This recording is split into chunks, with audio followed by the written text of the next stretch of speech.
ఈ కీలకమైన విషయాలు ఫిలిప్పీలకు రాసిన పత్రిక ఆధారంగా చేసుకుని మనం వింటూ వస్తున్నాం. ఎరగాలన్నా, ఎదగాలన్నా, సేవ చేయాలన్నా లోపల ఉండవలసినవి పరిశుద్ధమైన కోరికలు, హోలీ డిజైర్స్. అపోస్తలుడైన పౌలు ఎరగడానికి, ఎదగడానికి, సేవ చేయడానికి తన లోపల ఉన్న పరిశుద్ధ కోరికలు ఏ పుస్తకంలో కూడా అంత విస్తృతంగా రాయలేదేమో అన్నట్టుగా 7 మంచి కోరికలు తన లోపల ఉన్నట్టుగా ఆయన స్పష్టం చేశారు. మొదటి రోజు రాత్రి ఆ ఆశలన్నీ, కోరికలన్నీ నేను మీతో పంచుకున్నాను. ఈ ఆశలు అనేవి మన ఆధ్యాత్మిక జీవితంలో వేర్లు లాంటివి. వేరు బాగుంటేనే ఫలము బాగుండేది. రూట్స్ సరిగా లేనప్పుడు ఫ్రూట్ సరైన దాని కొరకు ఎదురు చూడడం బుద్ధిహీనతే అవుతుంది. కనుక మన ప్రభు అయిన దేవుడు రూట్స్ మీదనే లక్ష్య పెట్టేవాడు. ఆయన వేరు మీద లక్ష్య పెట్టేవాడు గనుకనే ఇదిగో గొడ్డలి చెట్ల వేరన ఉంచబడి ఉంది అన్న బోధ వచ్చినప్పుడు మనం ఏ వేర్లతోనైతే మనం బ్రతుకుతున్నామో అక్కడ ఒక గొడ్డలి పెట్టి తనలో అంటుకట్టుకొని ఒక నూతనమైనటువంటి రూట్స్ మనకు ఆయన కల్పించినాడు. కనుక మన రూట్స్ మంచమైనప్పుడు మన ఫ్రూట్ ఆటోమేటిక్గా బాగుంటుంది అనే విషయాన్ని మొదటి రోజు నేను మీతో పంచుకున్నాను. గతించిన దినం ఆధ్యాత్మిక పరిపక్వత. నిన్న చెప్పిన ఈ మాట కొంచెం గట్టిగా మీ మనసులో పడి ఉంటే దీన్ని మనం కొంచెం ఆలోచించాల్సి ఉంటుంది.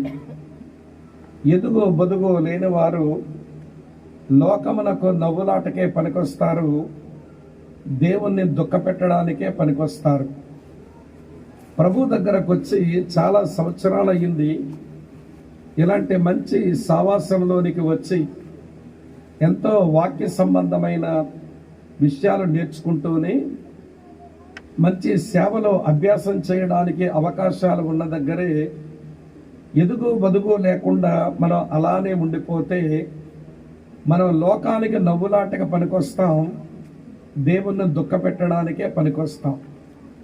కనుక మనం ఎదగవలసి ఉంది అనే విషయాన్ని రాత్రి మీతో పంచుకుంటూ, ఎదగడం కొరకు మనం ఏమి అడుగులు వేయాలో నేను మీతో చెబుతూ వచ్చాను. ఎదగడం కొరకు సరైన వైఖరి మన దగ్గర ఉండాలి. ఆ వైఖరి ఉంటే సరిపోదు, సరైన ప్రయత్నాలు చేయాలి. అలా సరైన ప్రయత్నాలు చేయటంతో పాటు ఖచ్చితంగా మన ఆధ్యాత్మిక జీవితంలో మనం సరైనటువంటి దృష్టి పెడుతూ బ్రతకాలి. చివరగా సరైన అభ్యాసాలు చేయాలి. ఈ 4 సంగతులు నేను చాలా డీటెయిల్గా మీతో చెప్పే ప్రయత్నం చేశాను. మీరు కూడా శ్రద్ధగా విన్నారు, ప్రార్థించుకున్నారు, మీరు రెస్పాండ్ అయ్యారు. అందుకై మీకు కృతజ్ఞతలు చెల్లిస్తున్నా.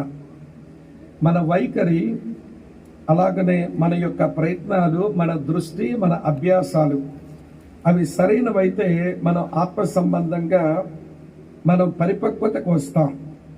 ఆత్మ సంబంధమైన పరిపక్వత లేదా సంపూర్ణత అనేటువంటి విషయాలు మనం ఈ పత్రికలో ఏమైతే విషయాలు ఉన్నాయో అవి వింటూ వచ్చాం. కనుక ఈ 3వ రాత్రి, ఈ కాన్ఫరెన్స్లో చివరి రాత్రి మన ముందున్నటువంటి లేఖన భాగాన్ని మనం మార్చి చదువుదాం. మీకు ఇవ్వబడిన బుక్లో 23వ నెంబర్ పేజీ అట్లా తెరిచిపెట్టి ఉంచండి. నేను 17వ వచనం నుంచి 21వ వచనం వరకు మార్చి చదువుదాం. నేను ఈ రాత్రి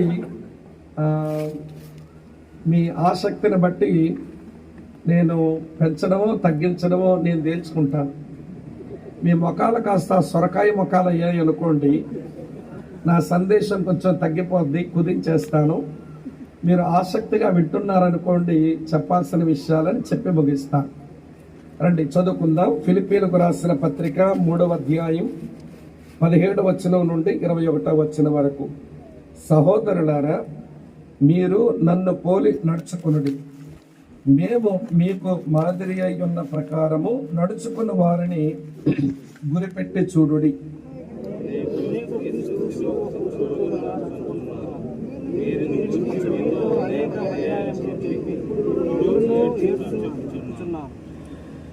నాశనమే వారి అంతం, వారి కడుపే వారి దేవుడు. వారు తాము సిగ్గుపడవలసిన సంగతుల యందు అతిశయపడుచున్నారు, భూ సంబంధమైన వాటి యందే మనస్సు ఉంచుచున్నారు.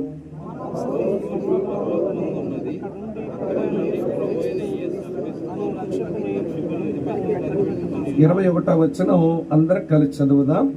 సమస్తమును తనకు లోపర్చుకున్న జాలిన శక్తిని బట్టి ఆయన మన దీన శరీరమును తన మహిమగల శరీరమునకు సమరూపము గలదానిగా మార్చును. మా ప్రియమైన తండ్రి, మీకు కృతజ్ఞతలు చెల్లిస్తున్నాము. ఈ దినం ఉదయకాలం నిన్ను ఆరాధించి నిన్ను సేవించడం దగ్గర నుంచి ఇప్పటి వరకు అనేకమైన విషయాలు మేము వినడానికి మీరు చూపిన కృప కొరకు మీకు కృతజ్ఞతలు. ఏదైతే మేము వింటూ ఉన్నామో ఆ విన్న సంగతులు మా జీవితంలోకి రావడానికి మీరే మీ కృపను మా అందరి ఎడల మీరు కనపరచాలి అని వేడుకుంటూ చేరి వచ్చిన మా ప్రియ సహోదర సహోదరులందరినీ పేరు పేరు వరుసన మీరు ఆశీర్వదించి ఈ రాత్రి మీ హృదయమును తెరిచి మాతో మీరు మాట్లాడి మా హృదయాలు కూడా తెరిచి మా హృదయాల్లో పోసి మా బ్రతుకులకు పరివర్తన, మా ముందున్న భవిష్యత్తు కొరకు చక్కని నిర్ణయాలు మేము చేయడానికి కావలసిన కృపనిస్తారని మమ్మల్ని మేము నీ దయగల కృపగల హస్తాలకు అప్పగించుకుంటూ దీవించమని వేడుకుంటూ యేసుక్రీస్తు వారి ప్రశస్త నామంలోనే స్తోత్రాలు చెల్లించి అడిగి వేడుకొని మీకే ప్రార్థిస్తున్నాము తండ్రి. ఆమేన్, ఆమేన్. ప్రభునందు ప్రియ సహోదర సహోదరులారా, సంపూర్ణత అనే మాట పౌలు యొక్క సాహిత్యంలో కనబడుతూ ఉంటుంది. పర్ఫెక్షన్, ఈ మాట మనం చదవగానే కొంతమంది మనసుల్లో ఏ పాపము లేకుండా ఉండడమేమో అని చెప్పి అనుకుంటారు. దాన్ని సిన్లెస్ పర్ఫెక్షన్ అంటారు.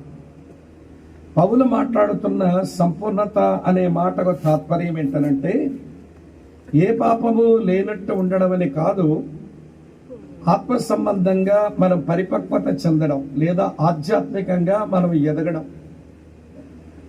అసలు అపోస్తలుడైన పౌలు, ఆనాటి అపోస్తలులు అందరూ, సంఘ పితరులు అందరినీ ఈ సంపూర్ణతలోనికి అంటే ఆధ్యాత్మిక పరిపక్వతలోనికి తీసుకుని రావడం కొరకే వారు సేవ చేశారు.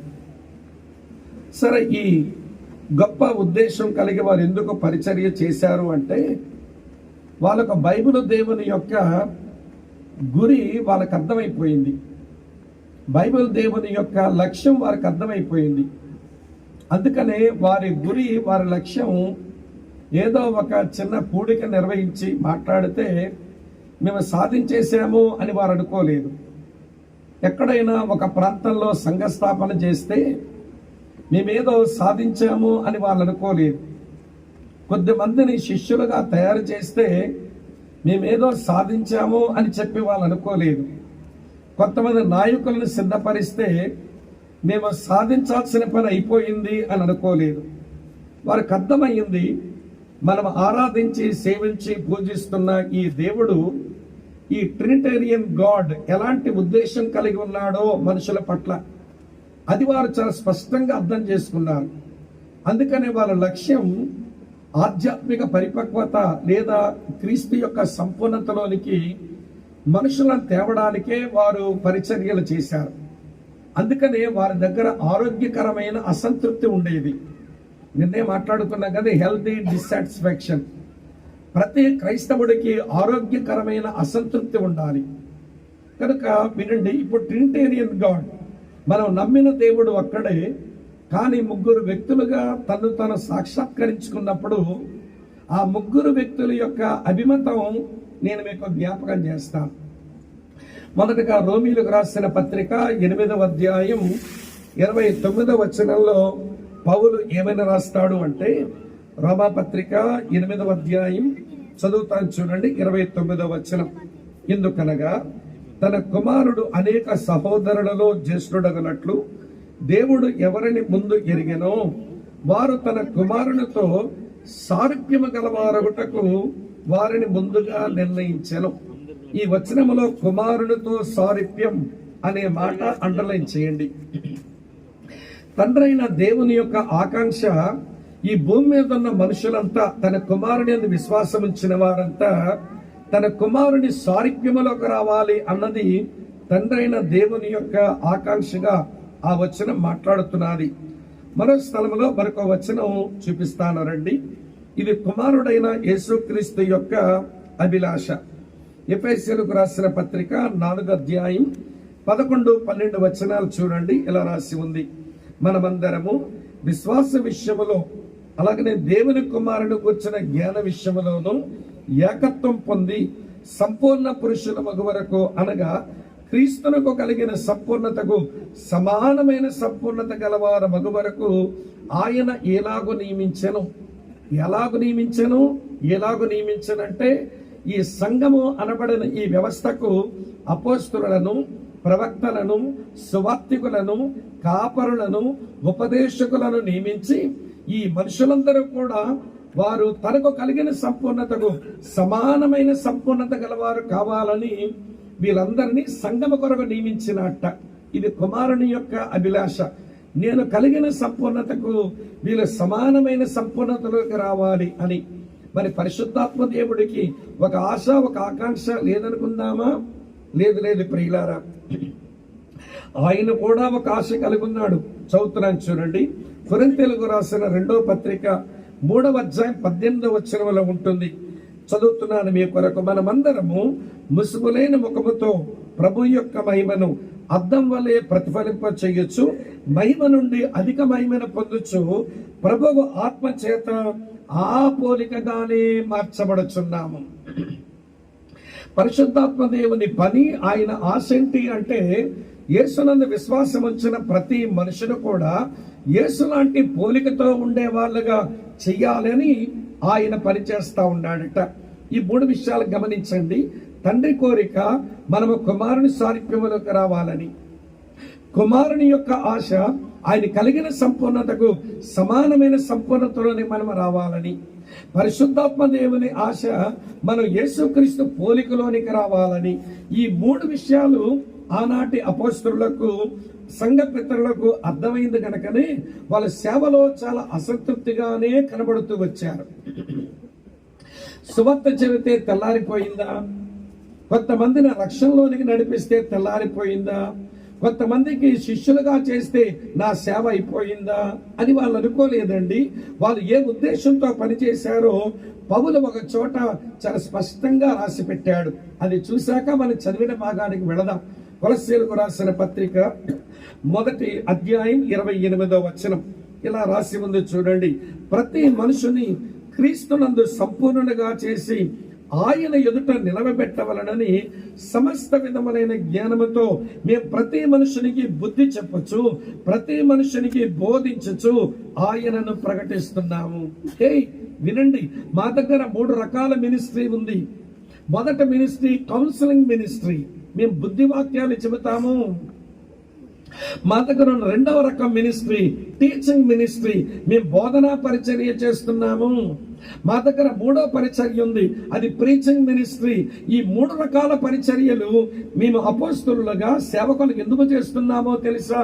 ప్రతి మనిషిని సంపూర్ణులుగా చేసి ఆయన ముందు ఒకరోజు నిలబెట్టాలని. అందుకే సువార్త చెప్తే, సంఘం స్థాపిస్తే, కొంతమంది శిష్యులుగా చేస్తే, కొంతమంది నాయకులుగా చేస్తే మా సేవ తెల్లారిపోయిందని మేము అనుకోవడం లేదు. మా సేవలో దేవుడు మాకు ఇచ్చిన మనుషులను క్రీస్తునందు సంపూర్ణులుగా చేసేదానికి ఈ 3 రకాల పరిచర్యల్లో మేము ఉంటున్నాము. అందుకే మా దగ్గర హెల్తీ డిస్సాటిస్ఫాక్షన్ ఉంది, మా దగ్గర ఆరోగ్యకరమైన అసంతృప్తి ఉంది. ఇప్పుడు మిత్రులారా, ఇప్పుడు మీ ముందుకు వస్తాను. ప్రకాశం, నెల్లూరు, ఈజిప్ట్ లో ఉన్న ఎవరి నాయకులుగా ఆయా వనరులు ఆయా వరములు కలిగినటువంటి వాళ్ళగా విద్యార్థుల మధ్య పరిచర్య చేస్తున్నప్పుడు దేవుడు మనకు అప్పగించిన ఆ తమ్ముళ్లను చెల్లాయిలను వాళ్ళ క్రీస్తునందు సంపూర్ణంగా చెయ్యాలి. నేను క్రీస్తునందు సంపూర్ణంగా మారాలి, నేను క్రీస్తు సారూప్యములోకి రావాలి, దేవుడు నాకు ఇచ్చిన పిల్లలను క్రీస్తు సారూప్యతలోకి తేవాలి, నేను ఆయన పోలికలోకి రావాలి, దేవుడు నాకు ఇచ్చిన యవనస్తులను ఆయన పోలికలో తీసుకురావాలి అని ఈ లక్ష్యంతోని ఈ గొప్ప ఉద్యమంలో ఉన్నామంటారా? మన ప్రీచింగ్ లో ఈసీలో ఒక 15 మంది చేతులు ఎత్తితే భుజాలు గజ్జలు అయిపోతాయి. మన విచారం ఏంటంటే 15 మంది ఫాలోఅప్ లోనూ కనబడరు. సరే, ఆ కనబడిన కొద్దిమంది డీటీలోనూ కనబడరు. ఆ డీటీలో కనబడినోడు ఎల్టీలో కూడా కనబడ్డు. చివరికి వారు అవుట్ గోయింగ్ స్టూడెంట్స్ అయినప్పుడు ఏమంటా ఆ ఈసీలో వచ్చిన 2-3 మిగులుతున్నారు. అందుకని నేను భారంతో చెప్పారు, ఇక్కడ మన రాష్ట్రంలో గ్రాడ్యుయేట్స్ కంటే స్టూడెంట్సే తక్కువైపోయినారు. ఎందుకు ఎట్లా జరుగుతుంది అని అంటే, ఈసీలోంచి వచ్చినటువంటి వారంతా చివరికి గ్రాడ్యుయేట్ స్థాయిగా వచ్చుంటే వీరండి వాళ్ళందరూ పనిచేస్తే స్టూడెంట్స్ అధికంగా ఉండాలి కదా. ఎక్కడో మన గురి, మన లక్ష్యం కొంచెం పలచబడిందా అని అనిపిస్తూ ఉంది. సువార్త చెప్పాం, ప్రభువులకు నడిపించాం, డీటీ క్యాంప్ తీసుకెళ్ళాం, ఎల్టీ క్యాంప్ తీసుకెళ్ళాం, డాక్టర్స్ నేర్పించాం, ఇవన్నీ చాలా ప్రాక్టికల్ టాక్స్ నేర్పించాం, ఎన్నో డివోషన్స్ వినిపించాం. ప్రైజ్ ది లార్డ్, నేను చాలా చేశాను. కానీ ఆ తమ్ముడు, ఆ చెల్లి ప్రభు స్వారూప్యములోకి ఎదుగుతున్నారా? వాళ్ళ ప్రభు పోలిక వారి లోపల వస్తున్నారా? వినండి చాలా జాగ్రత్తగా. వారు క్రీస్తుకు కలిగిన సంపూర్ణతకు సమానమైన సంపూర్ణతలో రావడానికి వాళ్ళు ఏమైనా ప్రయత్నం చేస్తున్నారా? ఇవన్నీ చూస్తే నేను అనుకుంటాను, మనకందరికీ క్రీస్తు స్వారూప్యం ఏర్పడని మన కాలేజీ విద్యార్థులు, నమ్మిన విద్యార్థులను చూసి మనకు ప్రసవేదనలు చేయాలి. గలతీ పత్రిక 4:19 పౌలు అంటాడు, క్రీస్తు స్వారూప్యం మరలా మీ యందు ఏర్పడ వరకు నేను మీ కొరకు ప్రసవేదన పడుతున్నాను. ఇప్పుడు నేరుగా ఏమండి గ్రాడ్యుయేట్స్ అయిన అన్నయ్యలు, అక్కలను అడుగుతున్నాను, అసలు నీ మనసులో ఎంతమంది ఉన్నారు మన స్టూడెంట్స్? నీ హృదయంలో ఎంతమంది ఉన్నారు నీకు అప్పగించబడిన స్టూడెంట్స్? నీ ప్రార్థనలో ఎంతమంది ఉన్నారు నీ ముందుకు వచ్చిన స్టూడెంట్స్? వారి కొరకు దేవుని దగ్గర నువ్వు పడుతున్న ప్రసవేదన ఏంటి? ముసలాయిన డిఎల్ మోడీ తన భార్య వాళ్ళ మంచం మీద పడుకుంటేను, వినండి, ఆమె మధ్యరాత్రిలో చెయ్యట్లా వేసిందంట. ఈ ముసలాయిని చేతికి తగలడం లేదు. ఏమైపోయాడు ముసలాయినని వాష్రూమ్ లోకి చూస్తుంటేను అక్కడేమో లైట్ వేసి లేదు, అంటే ఆయన వాష్రూమ్ పోలేదని తెలిసిపోయింది. సరే, బయట ఉన్న గదిలోనే చూస్తే అక్కడ లైట్ వేసి లేదు, అంటే ఆయన బయట కూడా లేడని తెలిసిపోయింది. మరి ఏమైపోయాడు ముసలాయిన పెద్ద ఆయన అని చెప్పి ఆమె లైట్ వేసేసరికి మంచం కింద ఉండి ఇటు అటు పొరలాడుతున్నట్ట. ఆమె గాబరా పడింది. కడుపు నొప్పి వస్తున్నాదో, గుండె నొప్పి వస్తున్నాదో అని చెప్పి లేపి, ఏమైంది నీకు, ఎందుకలా ఏడుస్తున్నావు, ఎందుకలా దొర్లుతున్నావు, కడుపు నొప్ప, గుండె నొప్ప, ఏంటి నీ ప్రాబ్లం అని అంటే అతను అంటాడట, మనతో పాటు ఫెలోషిప్ లో ఉన్న కొంతమందిలో క్రీస్తు స్వారూప్యం నాకు కనబడటం లేదమ్మా, వాళ్ళ కొరకు ఈ మధ్యరాత్రిలో ప్రసవేదన పడుతున్నానన్నాడు. వాళ్ళ కొరకు ఈ మధ్యరాత్రిలో మంచం దిగి దొర్లుతా ప్రసవేదన పడుతున్నానన్నాడు. ఈ రోజున మన మినిస్ట్రీలో చాలా సాటిస్ఫాక్షన్ మనకు వచ్చేస్తున్నది. లేదు అన్నయ్యలు, లేదు తమ్ముళ్ళు, లేదు అక్కలు, చెల్లెళ్ళు, వినండి, మనకు అప్పగించిన ఆ మనుషులలో చాలా మందిలో క్రీస్తు స్వారూప్యం లేదు, చాలా మందిలో క్రీస్తు సంపూర్ణత రావడం లేదు, చాలా మందిలో ప్రభు పోలిక ఏర్పాటు అవ్వడం లేదు. మనం సలహా పరిచర్య చేస్తున్నాం, బోధనా పరిచర్య అందిస్తున్నాం, వాక్య ప్రకటన పరిచర్య అందిస్తున్నాం. ప్రీచింగ్ ఏం తక్కువ లేదు, గోల్డెన్ డివోషన్స్ ఉన్నాయి. టీచింగ్ ఏం తక్కువ లేదు, బైబిల్ స్టడీస్, ఎక్స్పోజిషన్స్, టీచింగ్ ప్రోగ్రాములు చాలా ఉన్నాయి. సలహా పరిచర్యకి తక్కువ లేదు. విస్తృతంగా కమిటీల్లో ఉన్న నాయకులు సలహా పరిచర్య అందించడానికి సిద్ధంగా ఉన్నారు. కానీ క్రీస్తు పోలికలోకి ఎందుకు రావడంలా? ఎక్కడో ఏదో గ్యాప్ ఏర్పడతా ఉంది, ఎక్కడో ఏదో అలసత్వం వచ్చేస్తుంది. సరే, ఇవ్వండి, నేను నా పరిచర్యను ఆలోచించుకుంటూనే, ఇవ్వండి, మీకు దేవుడు మీకు అప్పగించిన పరిచర్ని మీరు ఆలోచిస్తూనే ఈ ఆధ్యాత్మిక పరిపక్వత కొరకు ఇవ్వండి సెకండ్ పార్ట్ లో ఏమి అనుభవాలు గుండా ట్రావెల్ చేయాలనో పౌలు రాసిన సంగతులు 3 ఉన్నాయి. 3 చాలా విషయాలు ఉన్నాయి. అవన్నీ మీతో చెప్పే ప్రయత్నం చేస్తాం. నాతో రండి. మొట్టమొదటి మాట 17వ వచనం ఒక్కటే ఒక ఆలోచన, సహోదరులారా మీరు నన్ను పోలి నడుచుకునండి, మేము మీకు మాదిరి ఉన్న ప్రకారము నడుచుకున్న వారిని గురిపెట్టి చూడండి. We must focus on godly models. నేనైనా మీరైనా పరిపక్వతలోనికి రావడానికి చేయవలసిన మొదటి పని ఏంటో తెలుసా? We must focus on godly models. దైవిక మాధురుల మీద దృష్టి పెట్టాలి. ఎక్కడో దైవిక మాధుర్లు కొరబడ్డారు, ఎక్కడో దైవిక మాధుర్లు చూడడంలో మన కంటికి పొరలు కమ్మేస్తున్నాయి.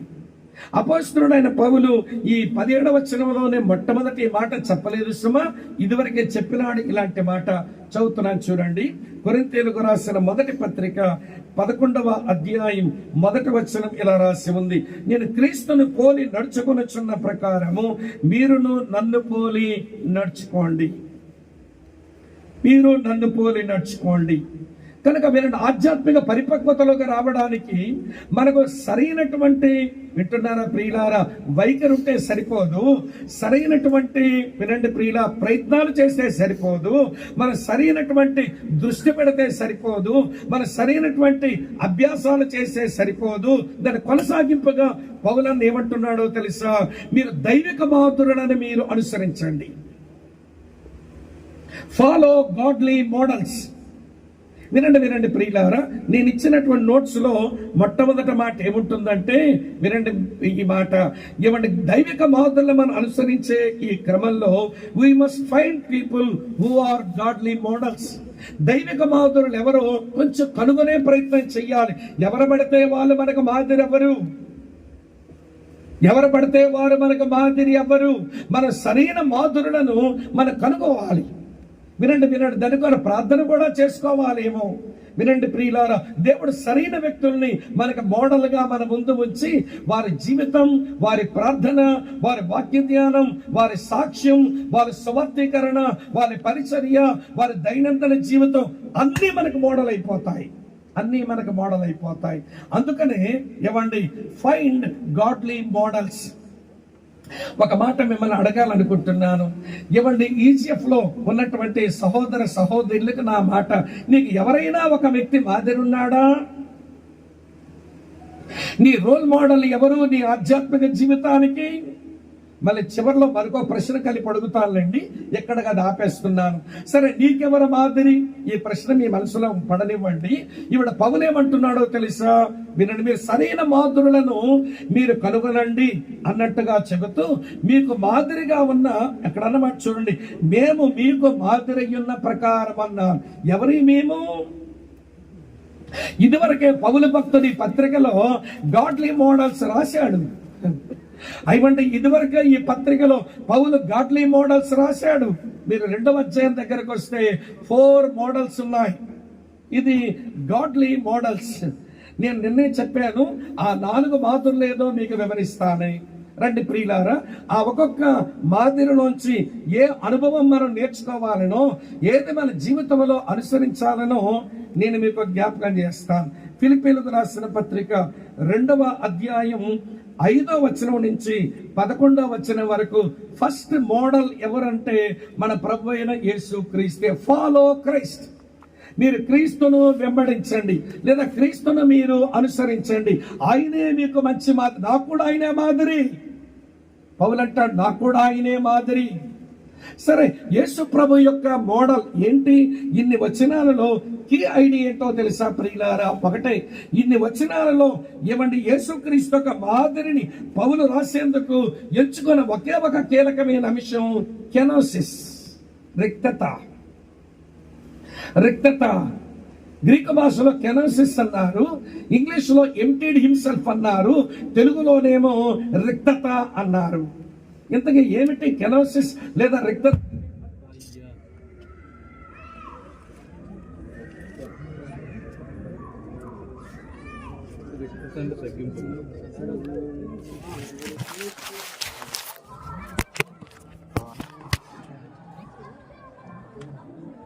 ఇక్కడ ఫిలిప్పీలకు అదే చెప్తున్నాడు.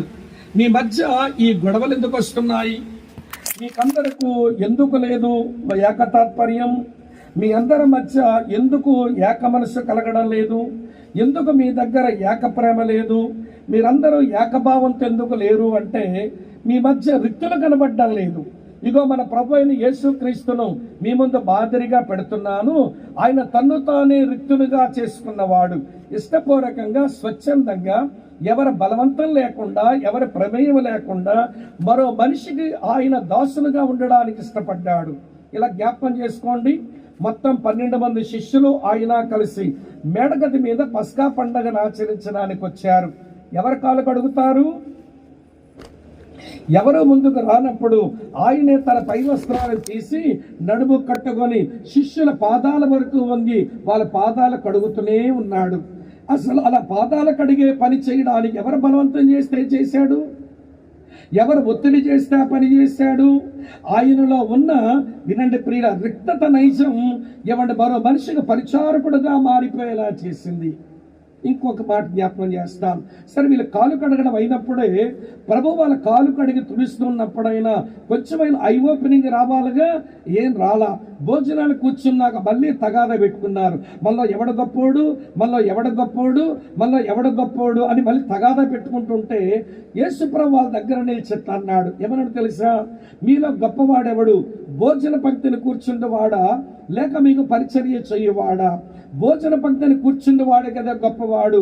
అయితే నేను మీ మధ్య పరిచర్య చెయ్యవాని వలె ఉన్నాను. ఎవరు బలవంతం చేస్తే కాలు కడిగాడు, ఎవరు బలవంతం చేస్తే ఏమండి వినండి ప్రియులారా, ఆయన వడ్డన పంచె పెట్టుకున్నాడు. అందుకే చెప్పగలిగినాడు ఆయన, మనుష్య కుమారుడు పరిచర్య చేయించుకోవడానికి రాలేదు, ఆయన పరిచర్య చేయడానికే వచ్చినాడు అని చెప్పాడు. ఇప్పుడు వినండి, ఈ మోడల్ మనం ఏమైనా తీసుకొని వినండి, నేను ఎప్పుడు మరో వ్యక్తికి నేను పరిచారకుడనే అనే మనస్తత్వం వస్తుందా, లేదా ఒక వ్యక్తి మీద నేను యజమానినే అనే మనస్తత్వం వస్తుందా? వినండి ప్రియులారా, మనకున్న మాయిదార్ రోగం ఏంటనంటే ఎవడ మీదో అధికారం చలాయించాలని ఉబలాటమే కానీ ఒకటి కిందుండి పనిచేసే మనస్తత్వం మనకు లేదు. నేను ఇక్కడ గుంటూరు జిల్లాలో ఊరికి వచ్చా చాలా కాలం కిందట, సుమారు 20 సంవత్సరాల కిందనేమో. వింటున్నారు కదా మీరంతా, బిగుసుకోకండి, రిలాక్స్డ్గా వినండి. మీరు బిగుసుకుంటే నా భయం వేస్తూ ఉంటుంది. వినండి, ఆ మీటింగ్ వచ్చిన తర్వాత ఏమంటే ఆ ఊరికి వచ్చాను, చాలా పల్లెటూరు. వింటున్నారంటే వాష్రూమ్స్ లేవు, పడుకోవడానికి కూడా సరైన వస్తువులు లేవు. దాదాపు ఒక 20-25 సంవత్సరాల కిందట ఉంటుందేమో ఈ సంగతి. ఆరు బయట మంచం వేస్తే పడుకున్నాను. సరే, ఉదయం లేవగానే అక్కడ కూడికలు పెట్టే ఆయన నాకంటే ఇంత ఎత్తుంటాడేమో మనిషి, ఇలా ఉంటాడు ఆయన. ఆయన మంచమే దెబ్బ మంచం, నా మంచమేమో చిన్న మంచం.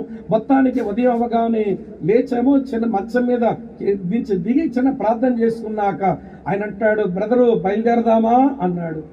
ఎక్కడికి? ఆ ఊర్లో వాష్రూమ్స్ లేవు, టాయిలెట్స్ లేవు. ఏమండి వింటున్నారా? ఏదో చిన్న ఇంట్లో 2 మంచాలు ఇస్తే బయట వేసుకుని మేమేదో అక్కడ పడుకున్నా, ఉదయం లేక బయలుదేరదామా అన్నాడు. ఎక్కడో అడగక్కర్లేదు, తెలిసిపోయింది నాకు. తెలిసిపోయాక ఉండండి అన్న, నీళ్లు తెస్తాను అన్నాను. ఆ దొడ్డులోనికి వెళ్ళి ఆ గోలేంలో ఉన్న 2 చెంబులు నీళ్ళు తెద్దామని వెళ్తే, బ్రదరు మీరు రండి, మీరు తేనక్కర్లేదు అన్నారు. అక్కడ నీళ్ళుంటాయి ఏంటనేది మే నెల కదా, అసలు చెరువుల్లో నీళ్లు లేవు, ఆ కాలువలో నీళ్లు లేవు.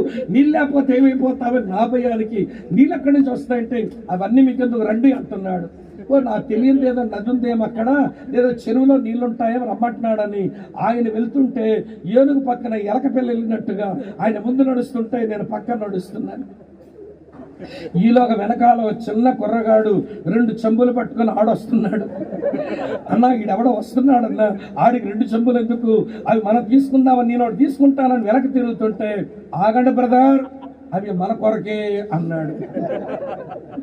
అది మన వాష్రూమ్కి పోతున్నా, టాయిలెట్ పోతున్నాం, మనకు నీళ్లు తెచ్చుకోవడం మనం పోసుకుని పోవాలిగా, మళ్ళీ వాడు ఎందుకంటే అని నేను అంటాడు, పరిచర్య నేర్పిస్తున్నాను బ్రదర్ అన్నాడు. ఏం నేర్పిస్తున్నారట? పరిచయం నేర్పిస్తున్నారట.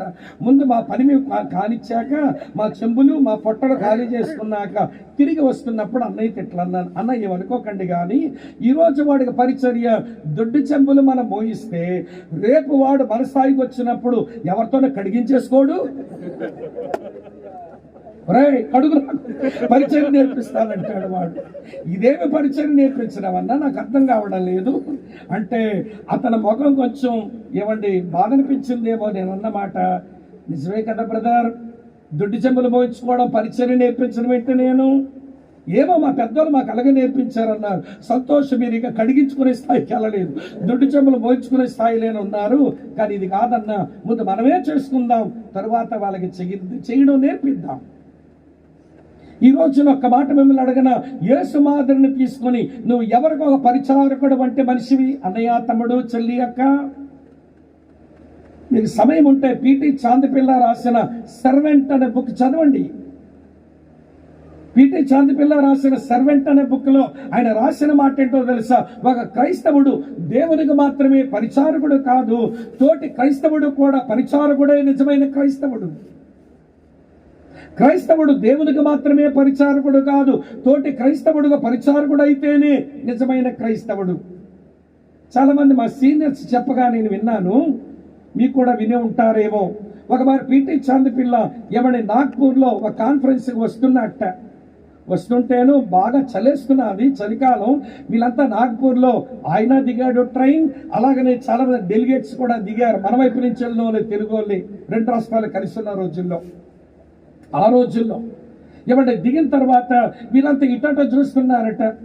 దేని కొరకంటే ఏమండి, పోర్టల్ కనబడితే ఈ బరువులు కొంచెం నెత్తి మీద వేసి మొత్తం అంతా నడిచి స్టేషన్ బయటికి వెళ్దామని. ఆ తెల్లవారుజామున పోర్టల్ ఎవరు కనబడకపోతే పిటి చాందిపిల్ల దగ్గరకు వచ్చి, ఈయన పిటి చాందిపిల్ల నాకు అర్థం కావడం లేదు, తలకేమో గుడ్డ చుట్టాడట, మీరెవరు పోర్టల్ కొరకు చూస్తున్నట్టున్నారు, నేను మీకు సహాయం చేయగలుగుతాను, మీరు నా నెత్తి మీద పెట్టండి, మోస్తానని చెప్పి మొత్తం వీళ్ళు లగేజీలన్నీ స్టేషన్ బయటకు పోసి వాళ్ళు ఎక్కించాక ఆయన ఉదయాన్న ఆయన కాన్ఫరెన్స్ హాల్ వెళ్ళిపోయినాడు.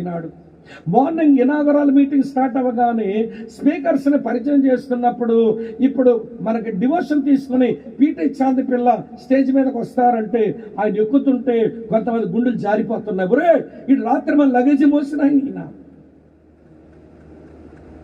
అరే, మా తమ్ముళ్ళు, మా అక్కలు, మా చెల్లెళ్ళు లగేజీలు మోసుకోలేకపోతున్నారు, ఎవడో కలాసి కొరకు ఎదురు చూస్తున్నారు, ఆ పనేదో నేనే చేసేద్దామా బ్రదర్స్ కనుకొని ఒక కాన్ఫరెన్స్ స్పీకర్గా వచ్చిన వాడు వాళ్ళ లగేజీలు మోయడానికి ఇష్టపడ్డాడు. వింటున్నారా ఈ మాట? ఈ రోజున అటువంటి పరిచర్య మనసు లేదు. నేను చెప్తే ఎవడైనా వినాలి, ఎవడో చెప్తే నేను వినేదేంటి? అసలు ఈ మాయిదార్ రోగం మన వరకు వచ్చిందంటే ఆనాడు శిష్యుల దగ్గరే ఉంది. జ్ఞాపకం చేయమంటారా? యేసు ప్రభువారు సీరియస్ టాపిక్ మాట్లాడుతున్నాడండి. నేను యెరూషలేం వెళ్తున్నాను, వాళ్ళు అక్కడ నన్ను పట్టుకుంటారు, చంపేస్తారు, 3వ దినం తిరిగి లేస్తానని చెబితే యేసు ప్రభు శిష్యుల్లో వినండి, ఒక ఇద్దరు ఇంటికి పోయినారు. ఇంటికి పోయి వాళ్ళ అమ్మని ఎంటబెట్టుకొచ్చారు. ఆమె రాగానే యేసుప్రభు అడిగారు, అమ్మా, ఏమి కావాలని నువ్వు నా దగ్గరికి వచ్చావు అని అడిగినాడు. వెంటనే ఆమె ఏం చెప్పిందో తెలుసా? ప్రభువా, నీ రాజ్యంలో నా 2 కొడుకుల్లో ఒకటి నీ కుడి పక్కన, మరి ఒకటి నీ ఎడ పక్కన ఉండని, నాకు అంతే చాలు అని అడిగింది. అంటే వీళ్ళ ఇంటికి వెళ్ళి ఏమడిగారు అనమాట వాళ్ళ అమ్మకి? అమ్మా, యేసయ్య చెప్పే మాటలు చూస్తే దేవుని రాజ్యం వచ్చేస్తున్నట్లుంది, ఆయన చచ్చిపోతాను మళ్ళీ తిరిగి లేస్తాను ఏదోదో చెప్తున్నాడు, దేవుని రాజ్యం వచ్చేసినట్లుంది, ఇక్కడ దేవుని రాజ్యంలో మాకు కొంచెం మినిస్ట్రీల పదవులు కావాలి, మన వాడేమో హోమ్ అవుతాడు, నేనేమో ఫైనాన్స్ అవుతాను, నువ్వు కొంచెం అడగవా అంటే వినండి, ఆ అమ్మ చదివి అడిగింది. కుడి పక్కన, వింటున్నారా లేదు, హోమ్ మినిస్టర్, ఎడ పక్కన ఫైనాన్స్ మినిస్టర్. మన చర్చ్ ఆర్గనైజేషన్ భాషలో ఒకడేమో సెక్రటరీ, మరొకడేమో ప్రెసిడెంట్. ఎప్పుడు ఏని ముద్రే కదా, ప్రెసిడెంట్లు అంతా వారు ఏదో తీర్మానం చేత అవును అని కానివ్వండి పని అనేవాడే కానీ అసలు డబ్బేమో ఈయన దగ్గర ఉంటుంది, నిర్వహణ ఈయన దగ్గర ఉంటుంది. ఈ రోజుల్లో కూడా ప్రెసిడెంట్లు ట్రెజర్లు అవ్వాలనే కానీ వినండి, నేను పరిచర్య కొరకు వస్తాను, ఎవరికి నేను కనబడను, ఎవరు గుర్తింపు కోరుకోను, నేను నీకు దాసుడును, నేను మీకు పరిచారకుడును అనే మనస్తత్వం ఈ రోజు మన దగ్గర పోయింది. ఎందుకంటే లోకం వచ్చి కూర్చుందిగా. ఎలా వచ్చి కూర్చుందో చెప్పనా? వినండి, ఇప్పుడు స్పీకర్ బ్రదర్ స్వామి వేదిక మీదకి వస్తున్నాడు అనగానే ధనాధనమని కొడతారు చప్పట్లు. అరే, సేవకు వచ్చిన మేము బానిసలకు ఎవడైనా చప్పట్లు కొడతాడా? బానిసలకు ఎవడైనా సాల్వాలు కప్పుతారా? బానిసలకు ఎవడైనా బొకేలు ఇస్తారా? బానిసలకు ఎవరైనా వినండి చప్పట్లు కొడతారా? ఏమో లోకమునున్న పొలిటికల్ ట్రెండ్ లోపలికి వచ్చి కూర్చుంది క్రిస్టియానిటీకి వచ్చి. అసలు చప్పట్లు కొట్టబోతాడు కేసు, నేనంటే ఏమనుకుంటున్నారు అంటాడు ఈ స్పీకర్. వింటున్నారా లేదా మీరు? కనుక వినండి, రిక్తత ఇది బెస్ట్ మోడల్. వినండి, నేను ఈ భీమిలో ఒకసారి ఒక ఎల్టీ క్యాంప్ జరుగుతుంటేను దాంట్లో డివోషన్స్ మాట్లాడడానికి వెళ్ళాను. సరే, ఇంకా నేను వాక్యం చెప్పడానికి పోవాలి, నాతో పాటు ఏమండి డాక్టర్లు చెప్పేదానికి మరొక అన్నయ్య వచ్చారు. సరే వినండి, నేను ఇక్కడ డివోషన్ దగ్గరికి వెళ్దామని ఒకసారి వాష్రూమ్కి వెళ్ళి వచ్చేద్దాం, మళ్ళీ గంటన్నర సేపు నిల్చోవాలి కదా. అక్కడ పోయేసరికి ఈయనేమో ఈ డాక్టర్ టీచర్ 2 ప్యాంట్లు పైకి ఇట్లా లేపేసుకొని 2 కాళ్ళవి ఆయన చీపురు పట్టుకొని ఆ వాష్రూమ్స్ అన్ని ఫినాయిల్ వేసి కొడతా ఉన్నాడు. అదేంటనయ్యా మీరు చేస్తున్నారని అంటే, మన తమ్ముళ్ళు వాడేరు కానీ తమ్ముడు ఎవరు శుభ్రం చేయలేదు, మరి ఆ చెల్లుళ్ళు గదులు ఎట్లా ఉన్నాయో తెలియదు, కానీ ఇది నేను వచ్చేసరిగా చాలా రోతగా ఉంచారు, వీళ్ళంతా శుభ్రం చేసేద్దామని అనుకున్నాను తమ్ముడు అని చెప్పి చేస్తుంటే, అన్న ఆగండి ఎవరినో పిలుస్తానంటే, లేదు తమ్ముడు, దేవుడు నా ముందు పెట్టిన పని నేనే చెయ్యాలి, నువ్వేనా డివోషన్ చేయాలి పో అంటున్నాడు. ఈ రోజున వినండి ప్రియులారా, మనకు ఏమనుకోకండి, ఇక్కడ చోటు మనకు కావాలి, ఇక్కడ చోటు కావాలి. నేను ఒక విషయం చెప్పనా, ఆ ఫ్లోర్లో క్యారెక్టర్ డెవలప్ అవ్వకుండా ఇక్కడికి వచ్చి నువ్వు ఏం మాట్లాడతావు? నేనైనా మీరైనా ఎవరైనా వినండి, కొన్ని ఫ్లోర్లో క్యారెక్టర్ నేర్చుకోము, ఇక్కడికి వచ్చి ఏమో అసైన్మెంట్లు కావాలి.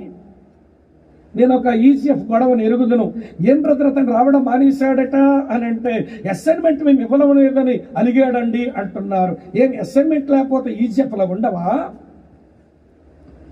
నేను డాక్టర్ని చెప్పలేనా, నేను డివోషన్ చెప్పలేనా, నేను టాక్ తీసుకోలేనా, మాకు ఎందుకంటే అవకాశం ఇవ్వరు? అలుగుతాం నాయకత్వం మీద. నేను అనుకుంటాను, నేను అలిగేవాడు క్యారెక్టరే బిల్డ్ అవ్వలేదు, అలాంటి ఇక్కడ తీసుకొచ్చి నిలబడ్డమే పెద్ద ప్రమాదం. వినండి, ముందు క్యారెక్టర్ తయారవ్వకుండా పోడియం దగ్గర నుంచి మనం నేర్పిస్తే వాడు ఇవ్వండి సంస్థకు, లేకపోతే వినండి గొప్ప పరిచర్యకు పెద్ద చీడ పురుగులాగా తయారవుతాడు. మన్నించండి కటువుగా చెప్పినందుకు. ఈ మాట ఆలకించండి. నువ్వు రిక్తుడివేనా? నీకు కెనోసిక్స్ ఎక్స్పీరియన్స్ ఉందా? ఏదైనా ఒక పని కనబడితే విత్ సెన్స్ ఆఫ్ రెస్పాన్సిబిలిటీ అది నా పని అనుకుంటూ చేసుకుని పోవడం అలవాటు అయిందా? ఏమో, అది మీరే చూసుకోండి, ఎవరికి వారం ఆలోచించుకోవాలి. సెకండ్ మోడల్, నేనే సెకండ్ మోడల్ అని పౌలు చెప్తున్నాడు. ఫస్ట్ మోడల్ క్రైస్ట్, అది కెనోసిస్ లో కనబడుతుంది.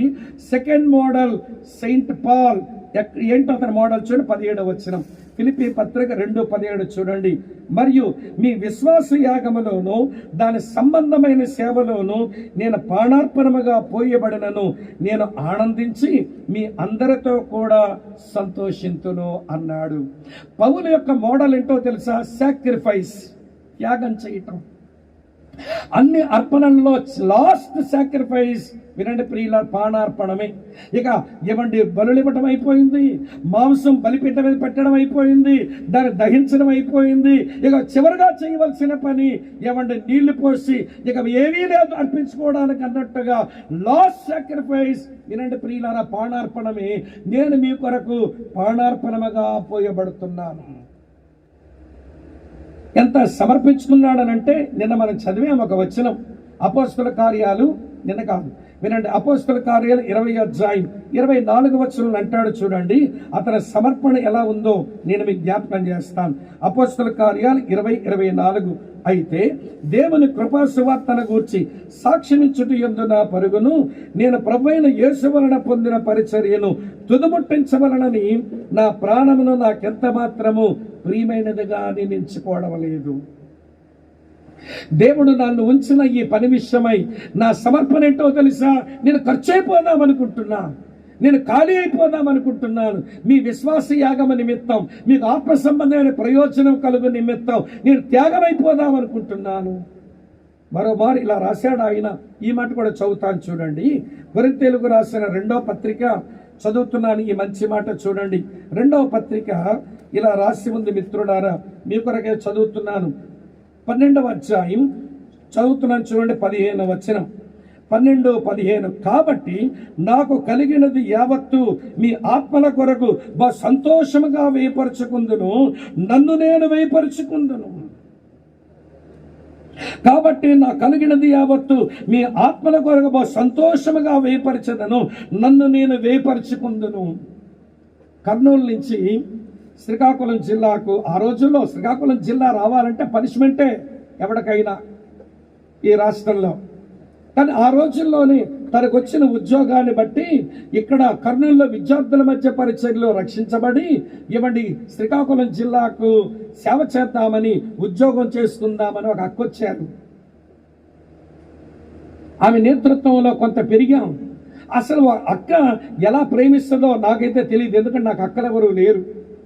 ఒక తల్లి ఏమంటే ఒక బిడ్డను ఎలా ప్రేమించి సాగుతుందో అది కూడా నాకు తెలియదు, ఎందుకంటే మా అమ్మగారికి ఏమంటే వేరే మ్యారేజ్ అయిపోయింది, మా స్టెప్ ఫాదర్ దగ్గర ఉండేది. నేను మరీ ఎక్కువ అమ్మ ప్రేమను కూడా నేను ఎక్స్పీరియన్స్ చేయలా.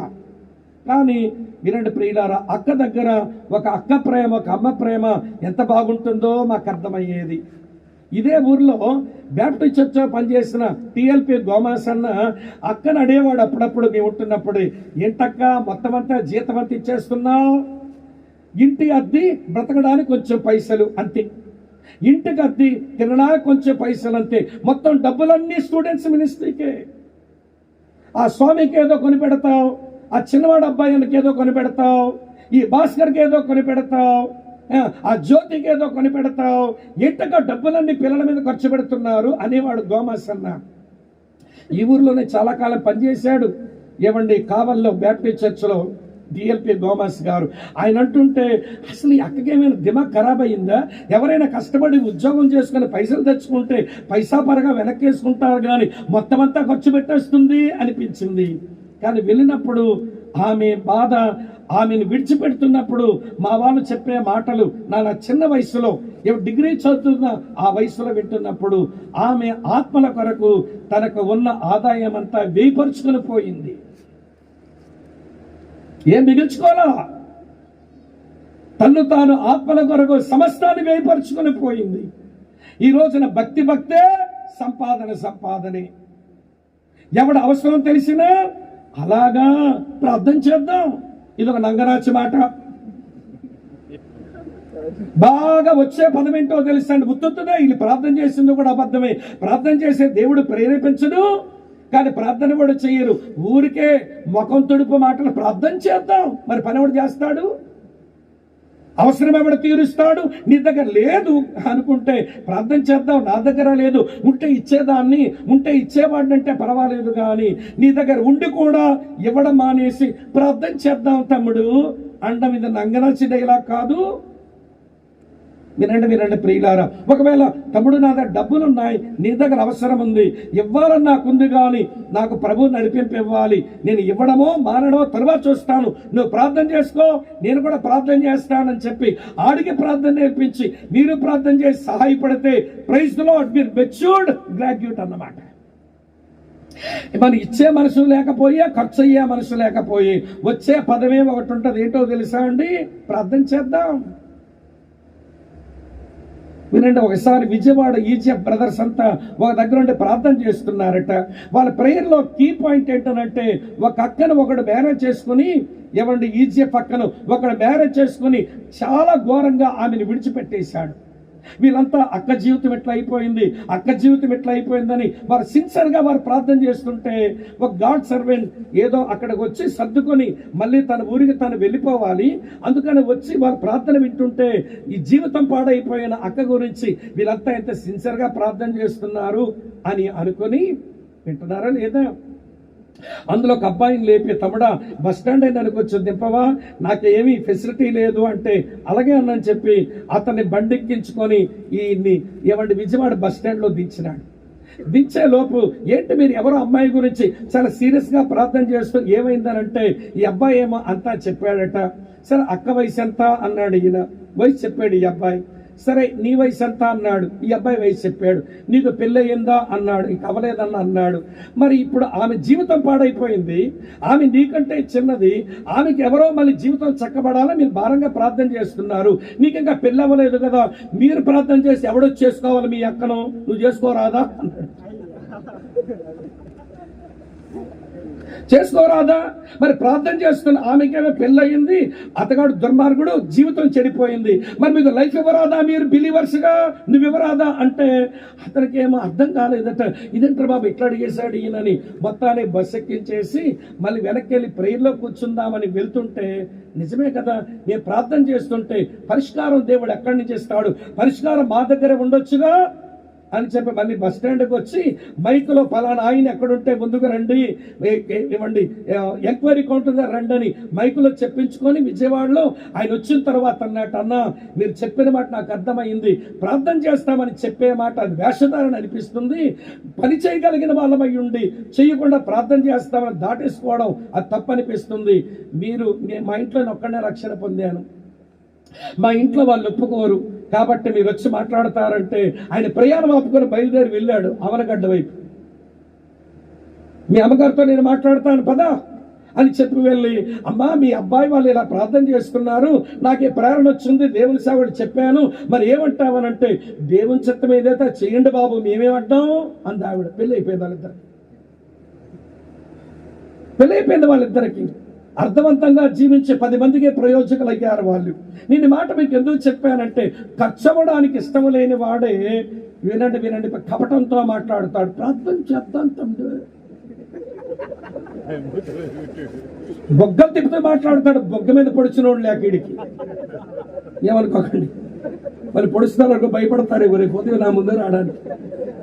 వినండి, నువ్వు ఇంత నంగనాచి మాట్లాడుతూ, నంగనాచి అంటే వేషధారణ, మళ్ళీ ఏదో అనుకునేరు. ప్రకాశం నెల్లూరు జిల్లా వాళ్ళు, శ్రీకాకుళం వాళ్ళు నంగనాచి అన్నారంటే వేషధారణ అని అర్థం. కొంచెం లాంగ్వేజ్ కూడా ఇబ్బందులు ఉంటాయి కనుక చెప్పుకోకపోతే తంట వస్తుందని చెప్పుకుంటున్నాను మీకు. పౌల మాదిరిలో ఖర్చు అయిపోవడం, ఆత్మల కొరకు వేయపరుచుకోవడం, ఈ మోడల్ నేర్చుకోండి మీరు. యేసయ్య మాదిరి రిక్తత, నా మాదిరి వింటున్నారా లేదా సమర్పణ. మరొక మోడల్ ఉంది మీ ముందు పెట్టాను చూడండి. ఫస్ట్, సెకండ్, థర్డ్ మోడల్ ఏంటనంటే చదువుతున్నాను ఈ మంచి మాట చూడండి. ఫిలిప్పీలకు రాసిన పత్రిక 2వ అధ్యాయం 20వ వచనం. మీ క్షేమం విషయమై నిజముగా చింతించువాడు అతని వంటి వాడు ఎవడూ నా యొద్ద లేడు. అందరూ తమ సొంత కార్యాలు చూచుకొనుచున్నారు గాని యేసుక్రీస్తు కార్యాలు చూడరు. ఇది ఏమి మోడల్ అంటే, నాతో ఉన్న మా తిమోతియో అని మీకు మోడల్. తిమోతిలో ఉన్న మోడల్ ఏంటనంటే, ఆయన ఎవరికైనా సహాయపడతాడు. నాకు సహాయపడుతున్నాడు, మీ క్షేమాన్ని ఆలోచించి మీకు సహాయం పడతాడు. He was ready to help anyone. ఎవరికైనా సహాయం చేస్తూనే ఉంటాడు తిమోతి. కనుక ఆ మోడల్ నేర్చుకోండి. మీరు ఎవరికైనా సహాయపడే మనస్తత్వం నేర్చుకోండి. నేను ఒక విషయం చెప్తాను. నేను నందిగామ దగ్గర వినండి, జొన్నలగడ్డ అనే ఊర్లో పెద్ద బైబిల్ కాలేజ్ ఉంటేను దాని పని కొంచెం చూసే పని నా మీద పెట్టారు పెద్దోళ్ళు. కొంచెం దేవరాజన్న, సిద్దిపేటలో ఉన్న ప్రకాష్ గారు, తర్వాత విజయవాడ దేవరాజన్న, వీళ్ళు ఆలోచించి ఇంత పెద్ద ఆస్తి, ఇంత డబ్బు ఇవి ఎవరి చేతిలో పెట్టి అతను వెళ్ళిపోతే ఏమో చేస్తారు, తమ్ముడు స్వామి చేతిలో పెడదాం అని చెప్పి నా చేతిలో పెట్టారు. ఒక 2.5 సంవత్సరాలు నేను క్యాంపస్ అంతా చూశాను. క్యాంపస్ అంటే చిన్నదనుకుంటున్నారా, 66 ఎకరాలు. ఇప్పుడు కృష్ణా జిల్లా ప్రోగ్రామ్స్ అన్నీ అక్కడే దాదాపుగా. కెనడీ అన్న ఇవ్వండి వాళ్ళ నేతృత్వంలో అన్ని ఆ క్యాంపస్లోనే పెట్టుకుంటారు. కావలసిన గదులు ఉంటాయి మా దగ్గర, కావలసిన వాష్రూమ్స్ ఉంటాయి. ఇవ్వండి విస్తారమైనటువంటి క్యాంపస్. సరే, అందులో ఉంటూ వింటున్నారా లేదా ఇవ్వండి, సోమవారం నుంచి శుక్రవారం వరకు ఉండి మళ్ళీ నాకంటూ పరిచర్య ప్రభు అప్పగించాడుగా, అది చూసుకున్న దాన్ని పోవాలి. శుక్రవారం సాయంత్రం బయలుదేరి శని ఆదివారం ఇంటి దగ్గర ఉండి నా పరిచర్య చూసుకుని ఆదివారం నైట్ మళ్ళీ బయలుదేరి వచ్చి విజయవాడ నుంచి ఇక్కడ నందిగామకి వచ్చేవాడిని. ఇదే పొంగల్ సీజన్. శుక్రవారం బయలుదేరి వింటున్నారా లేదా, నేను బస్సు ఎక్కి శ్రీకాకుళం పోదాము, ట్రైన్ టికెట్స్ దొరకలా పొంగల్ సీజన్గా. సరే, బస్సులో కూడా సీట్లు దొరకడంలా, అందరూ దిగే దగ్గరే ఏమంటే బస్సుల సీట్లు ఆక్యుపై చేసేస్తున్నారు కొంతమంది. ఎక్కితే ఏ సీటు ఖాళీగా ఉండడం లేదు. ఇక నేను కూడా నేర్చుకున్నా, అందరూ బస్సు దిగే దగ్గరే నేను కూడా సీట్ ఆక్యుపై చేద్దామని నేను కూడా సీట్ ఆక్యుపై చేసుకున్నా, విశాఖపట్నం వరకు పోదామని. అది ఎక్స్ప్రెస్ బస్సు, ఇటువైపు 3 సీట్లు, ఇటువైపు 2 సీట్లు. 2 సీట్లలో నాకు సీటు దొరికింది. ఖర్చీఫ్ వేసుకున్నా. సరే, గబగబా ఎక్కాను, నా ఖర్చీఫ్ తీసి నా సీట్లో కూర్చున్నా. ఇప్పుడు మీరు చెప్పండి, ఇటువైపు 3 సీట్లు ఉన్నాయి, ఒక ఖర్చీఫ్ వేసారు ఎవరో పెద్ద ఆయన, ఎన్ని సీట్లు ఆక్యుపై చేసినట్లు? ఏదో చెప్పండి, పర్లేదు, ఒకటే కదా. సరే, ఒక కడుపమ్మ అంటే ప్రెగ్నెంట్ లేడీ చిన్న బిడ్డని తుంటి మీద పెట్టుకొని బ్యాగ్ పట్టుకొని ఎక్కి ఆ 3 సీట్లు ఉన్న దగ్గర చివర కూర్చుంది ఆమె. కూర్చోగానే ఆ సీట్లో ఖర్చీఫ్ వేసిన ఆయన వచ్చి అంటాడు, ఏ అమ్మాయి లే అన్నాడు. ఏం సార్ అంది. ఆక్యుపై చేశాను కానీ నేను అక్కడ వేసుకున్నాను నేను అన్నాడు. మీరు ఒకటే కదండి వేశారు, ఒకటి కాదు 3 వేసానంటాడు. ఏదో పెద్ద దుప్పటో లుంగి పరిచినట్టు. మీరు ఒకటే కదండి వేసారని అంటే, లేదు 3 వేసానంటున్నాడు. సార్ నేను నిలబడలేనండి, నేను నల్లజర్ల వరకు వెళ్తానండి, 2.5 గంటలు సార్, నేను కొంచెం కూర్చుంటాను సార్ అంటే, లేమని చెప్పాను, మేము ఎంతసేపు నుంచి బస్ స్టాండ్లో మేము నిలబడి చచ్చిపోయాం అని చెప్పి అంటూ ఆమె చేయి పట్టుకుని లేపేస్తున్నాడు. ఆ ప్రెగ్నెంట్ లేడీ చేయి పట్టుకుని లేపేస్తున్నాడు. మనలో మన ప్రాచీన పురుషులు లేస్తున్నాడు.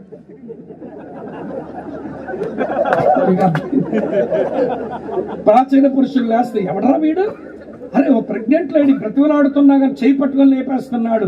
అసలే ఈ చెయ్యి వాలీబాల్ చెయ్యి, గోప మీద కొడితే నేల అంటుకుంటాడు వీడు. అసలు నాకు అంత కోపం వచ్చి అదే ప్రాచీన పురుషులు లేస్తున్నాడు, పొంగుతున్నాడు లోపల.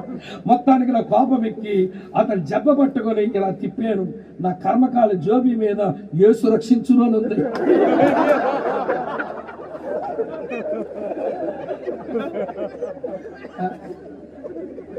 మన జాతి పక్షే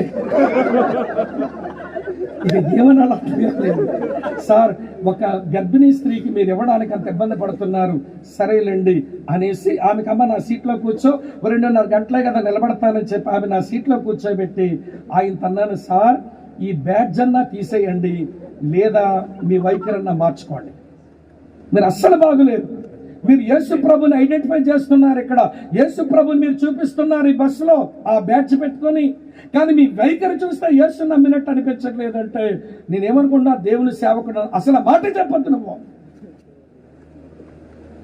దేవుని సేవకుడువా?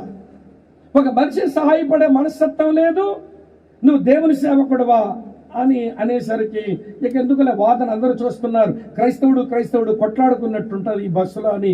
సరే సార్ మీ ఇష్టం అని చెప్పి నేను ప్రయాణం చేసి ఈ విషయం మీకు ఎందుకు చెప్పానంటే, are you ready to help anyone? EGF సర్కిల్లో ఉన్న నీవు ఎవరికైనా సహాయపడే మనస్తత్వం ఉన్నవాడవేనా? నేను ఒక ఆయన గురించి పాజిటివ్ ఎగ్జాంపుల్ చెప్తాను, టైం అయిపోతుంది కానీ. ఆయన పేరు ఫ్రేరీ, ఇండియాకే వచ్చాడు, చాలా కాలం ఇండియాలో ఉండి అతను గవర్నమెంట్ తరపున వచ్చాడు, కానీ మంచి బిలీవర్, ముంబైలో ఉన్నాడు, చాలా కాలం ఇక్కడ ఆల్మోస్ట్ 28 years ఉండిపోయినాడు. తిరిగి అతను బయలుదేరి వెళ్ళాలి, అమ్మకు ఉత్తరం రాశాట, మమ్మీ నేను లండన్కి వచ్చేస్తున్నాను, ఫలానా దగ్గరకు వచ్చి నేను ట్రైన్లో వస్తాను, మరి నా లగేజ్కి వచ్చి ఎక్కువ మందికి ఇండియాకి వెళ్ళే పని లేదు, టాంగా వాడిని పంపించు, లగేజీలతో ఇంటికి వస్తాను అన్నట్ట. సరే ఆ రోజు రాని వచ్చింది, వాళ్ళమ్మ టాంగా వాడిని పిలిచింది, గుర్రబండి వాడిని పిలిచి, ఇది 18s లో జరిగిన విషయం, 18వ శతాబ్దం 19 మధ్యలో జరిగిన విషయం చెప్తున్నా.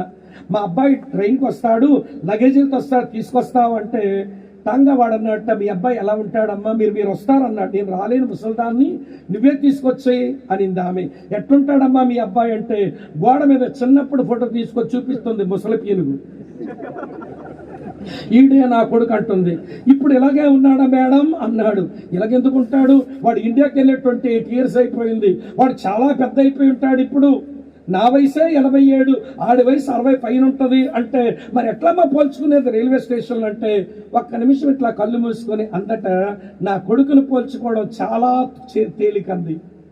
ఎట్లమ్మంటే, నువ్వు రైల్వే స్టేషన్లో ఒక వ్యక్తిని చూస్తావు, ఆ వ్యక్తి మరో వ్యక్తికి సహాయపడుతూ కనబడతాడు, వాడే నా కొడుకు, తీసుకొచ్చే మా ఇంటికి అంది. నువ్వు ఒక వ్యక్తిని కనుగొంటావు, ఆ వ్యక్తి మరో వ్యక్తికి సహాయపడుతూ కనబడతాడు, వాడే నా కొడుకు, తీసుకొచ్చాయి అందట. ఇదేమి ఐడెంటిఫికేషన్ అండి ఈ ముసలిది చెప్పేది అని. ఇక మాట్లాడుకోలేక స్టేషన్కి వెళ్ళి ట్రైన్ అగ్గానే మనుషుల దగ్గరగానే ఒక ముసలోడు ముసలం దగ్గరికి వచ్చి అంటాడు, నీ బరువులు మొయ్యినా అని అడుగుతున్నాడంట. ఇతగాడిగా బరువులు ఉన్నాయి, నీ బరువులు మొయ్యినా అని అడుగుతున్నట్ట. వచ్చి అడుగుతున్న టాంగా వాడు, ఆర్ యు ఫ్రేరీ అన్నాడు. మీరు ఫ్రేరీ అయినా అన్నాడు. ఎస్ ఐఎమ్ ఫ్రేరీ అన్నాడట. వెంటనే లగేజీలను తీసుకుని టాంగాలో పెట్టేసుకుని వెళ్ళిపోతున్నప్పుడు ఫ్రేరీ అడుగుతున్నాడు, ఇంతమంది జనంలో భలే నన్ను గుర్తుపట్టావే, నన్ను దగ్గర ఫ్రేరీ నువ్వేనని అడిగావు, అసలు ఎలా పోల్చుకున్నావు నన్నంటే, మీ అమ్మ చెప్పింది, ఒక వ్యక్తిని కనబడతాడు, ఆ వ్యక్తి మరో వ్యక్తికి సహాయపడుతూ కనబడతాడు, వాడే నా కొడుకు, ఇంటికి తీసుకొచ్చే అంది. నేను చూస్తుంటే ఈ స్టేషన్లో సహాయపడే ముసలోడు నువ్వు అక్కడవే కనబడ్డావు, అందుకే నువ్వు ఫ్రేరీ అయి ఉంటావు అని అనుకుని అడిగాను అన్నట్ట. మా నెల్లూరు ప్రకాశం ఈజీఎఫ్ వాళ్ళు ఎక్కడున్నా గుర్తుపెట్టేయచ్చండి. ఎలా గుర్తుపెట్టచ్చు అంటే, వీళ్ళెప్పుడు ఎవరికో సహాయపడుతూనే కనబడతారండి. మా నెల్లూరు, మా ప్రకాశం జిల్లా ఈజీఎఫ్ వాళ్ళని ఎక్కడున్నా మీరు గుర్తుపెట్టేయచ్చు. ఏం చూసి గుర్తుపెట్టచ్చు అంటే, వీళ్ళు ఎప్పుడు ఎవరికో సహాయపడుతూనే కనబడతారండి. ఇదేనా మన గురించి వినబడే సాక్ష్యం అవుతుంది? ఇది మీరు ఆలోచించాలని కోరుతున్నాను. కానీ సెకండ్ మోడల్ వినండి, సహాయపడే మాదిరి. ఎవరికైనా సహాయపడే మాదిరి. తర్వాత మరొక మోడల్ ఉంది, టైం అయిపోతుంది చూడండి. ఫిలిప్పీ పత్రిక 2వ అధ్యాయం 29-30 వచనాలలో, నా ఎడల మీ పరిచర్యలో ఉన్న కొదువును తీర్చుటకై అతడు తన ప్రాణమునైన లక్ష్య పెట్టక క్రీస్తు యేసు పని నిమిత్తం చావునకు సిద్ధమై ఉండెను. ఎవరు ఈ మోడల్ అంటే ఎపఫ్రోదితు, 4th మోడల్. ఏంటి ఆయన మాదిరి అంటే క్రీస్తు పని కొరకు ప్రాణమును లక్ష్య పెట్టని మాదిరి. క్రీస్తు పని కొరకు ప్రాణమును లక్ష్య పెట్టని మాదిరి. వినండి ప్రియమైన స్నేహితులారా, పెద్దాపురం ఈజిప్ట్ లో ఈస్ట్ గోదావరిలో కిరణ్ అని ఒక అబ్బాయి ఉంటాడు. అస్సాంలో సిల్చర్లో మిషనరీగా వెళ్ళిపోయాడు. ఆ రోజున మన మిషన్ కాన్ఫరెన్స్ లో టీచింగ్ విని నేను మిషనరీగా పోతానని అస్సాంలో ఉండేటువంటి సిల్చర్లో అతను మిషనరీగా వెళ్ళిపోయాడు. అక్కడే సేవ చేయడం కష్టం. దీనికి తోడు మణిపూర్లో భయంకరమైన శ్రమలు సంభవించినప్పుడు శ్రమలు ఆరంభించబడిన నాటి నుంచి నేటి వరకు వారి మధ్య తిరుగుతూ ప్రాణాలు లెక్క చేయకుండా తిరిగిన వాడు కిరణ్. చెప్పగలనా మాట? నేనే కాదండి, మీరు వినండి. ఇంపాల్లో ఎస్పీగా పనిచేస్తున్న కార్తీక్, కృష్ణా జిల్లాలో ఉన్న ఒక అబ్బాయి కార్తీక్, వినండి, ఇలాంటి ఎవాంజలికల్ గ్రూప్ లోంచే వచ్చినటువంటి యవనస్తుడు. అతను సహాయం తీసుకున్నాడు. అక్కడ డిస్ట్రిక్ట్ కలెక్టర్ చైతన్య అబ్బాయి సహాయం తీసుకొని ఎన్ని రకాలుగా సేవలు చేయాలో చేస్తుంటే అంటాడు, అన్నయ్య ఈవేళ నేను మణిపూర్కి వెళ్తున్నాను, సురాచంద్రపూర్కి వెళ్తున్నాను, నేను చావడానికి వెళ్తున్నాను, ప్రార్థన చేయండి. ఈరోజు చావడానికి వెళ్తున్నాను, ప్రార్థన చేయండి. ప్రభునందు ప్రియమైన స్నేహితుల, క్రీస్తు పని నిమిత్తం చావును కూడా లక్ష్య పెట్టని వినండి భారమ కలిగిన మాదిరి ఎపఫ్రోదితు మాదిరి. వినండి, పౌలు అంటాడు చూడండి 3వ అధ్యాయం 17వ వచనంలో, మీరు నన్ను పోలి నడుచుకోండి, మేము మీకు మాదిరి ఉన్న ప్రకారం, మేము అంటే మా నలుగురు 2వ అధ్యాయంలో నలుగురు రాశానుగా, మీకు మాదిరి ఉన్న ప్రకారము నడుచుకున్న వారిని గురిపెట్టి మీరు చూడండి అన్నాడు. ఇప్పుడు అడుగుతున్నాను, నీకు ఎవరి మాదిరి? సరే, వారింతకి ఎలాంటి వారు? పరిచారకుని వంటి మనసున్న వారేనా నీ మోడల్? ఆత్మల కొరకు తాము వేయపరుచుకున్న వారేనా నీ మోడల్? ఎవరికైనా సహాయపడే మనస్తత్వం ఉన్న వారేనా నీ మాదిరి? క్రీస్తు పని నిమిత్తం ప్రాణమును లక్ష్య పెట్టని నైజమే నీ మాదిరా? ఏంటి నీ మాదిరి? ఏమో నువ్వు ఎలాంటి మాదిరివో, నీకెవరు మాదిరో, ఈ రెండూ చూసుకోవాల్సిన అవసరత ఉంది. ఇది మీ మనసులో పెట్టండి. రెండో సంగతి చెప్తాను, వినండి. మీరు మేము మీకు మాదిరి ఉన్న ప్రకారము నడుచుకునే వారిని గురిపెట్టి చూడండి అని చెప్పినప్పుడు గాడ్లీ మోడల్స్ మీరు ఫైండ్ అవుట్ చేసుకోండి. తర్వాత మాట ఏంటో తెలుసా? We must be humble and teachable to learn. ఎవరినైతే మాదిరిగా పెట్టుకున్నామో వారి యొద్ద నుంచి ఏదైనా నేర్చుకోవడానికి, ఏదైనా బోధించబడ్డానికి దీన మనసుతో మనం ఉండాలి. కొంతమంది ఏమంటారు, అన్న మీరే నాకు మోడల్ అంటారు, మనం చెప్పిన మాట ఒక మొక్కండి. మన తమ్ముళ్ళే, అన్న మీరేనన్నా నాకు మాదిరి అంటాడు. మనమేమో ఉబ్బి తబ్బిపోయి మన భుజాలు గజీలైపోయి సత్తగాస్త ఏమండి స్టిచ్చింగ్ కుట్లని తెగిపోతుంటా, దుబ్బుతుంటాం. నన్ను మోడల్గా పెట్టుకున్నాడు తమ్ముడని. నువ్వు ఏది చెప్పినా మళ్ళీ వినండి, వాడు ఏమి నేర్చుకోడు నీ దగ్గర. ప్రాబ్లం ఏంటనంటే ల్యాక్ ఆఫ్ హంబుల్నెస్. కొంతమందిని మోడల్గా పెట్టుకుంటారు కానీ వారి దగ్గర నుంచి ఏమీ నేర్చుకోలేరు. వారి దగ్గర వీళ్ళు టీచబుల్గా ఉండరు, బోధించబడినట్టుగా వారు ఉండరు. అందుకే వాళ్ళు హంబుల్నెస్ లేని కారణం చేత, ప్రైడ్ ఉన్న కారణం చేత నువ్వు మాధుర్లను అనుసరించలేవు. నీ గర్వానికి సిలువ పడాలి.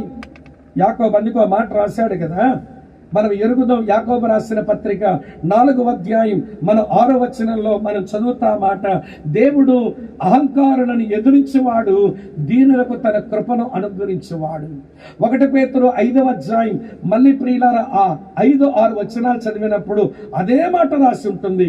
తమ్ముడు, చెల్లి, అన్న, అక్క, ఎవరినైనా నీకు మాదిరిగా నువ్వు పెట్టుకున్నప్పుడు వారి యొద్ద నుంచి ఏదైనా నేర్చుకోవడానికి, వారి యొద్ద నుంచి వినండి ప్రియులారా, ఏదైనా బోధించబడ్డానికి నువ్వు సమ్మతమైన మనసుతోనే ఉన్నావా?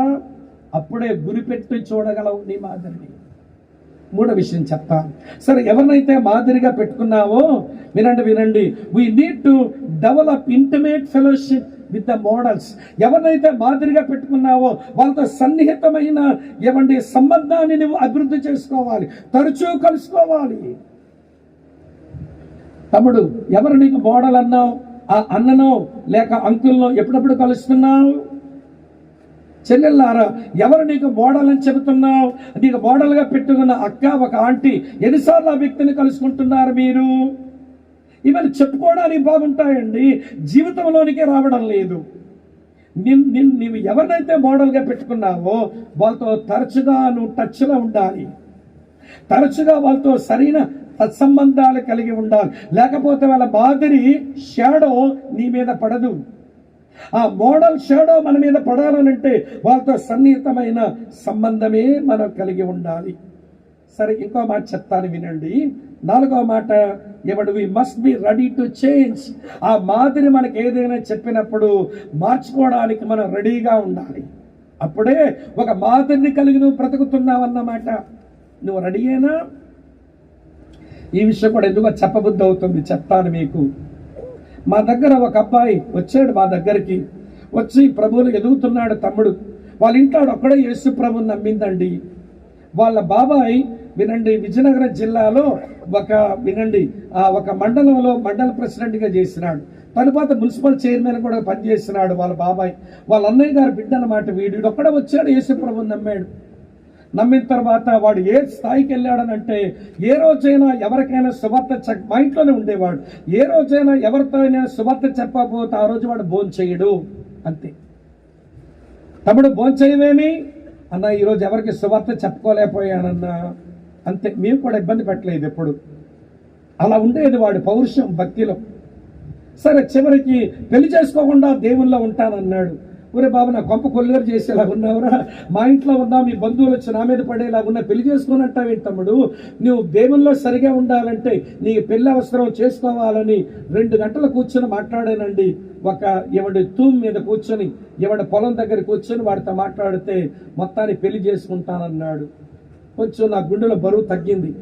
సరే, నేనేమో మా చర్చిలో రెగ్యులర్గా రూతు గ్రంథాన్ని మాట్లాడుతూ నా ప్రసంగంలో ఇంటర్ప్రిటేషన్లో నేను అన్నాను, మన సంఘంలో మన సావాసంలో అందరూ యోసేపులే.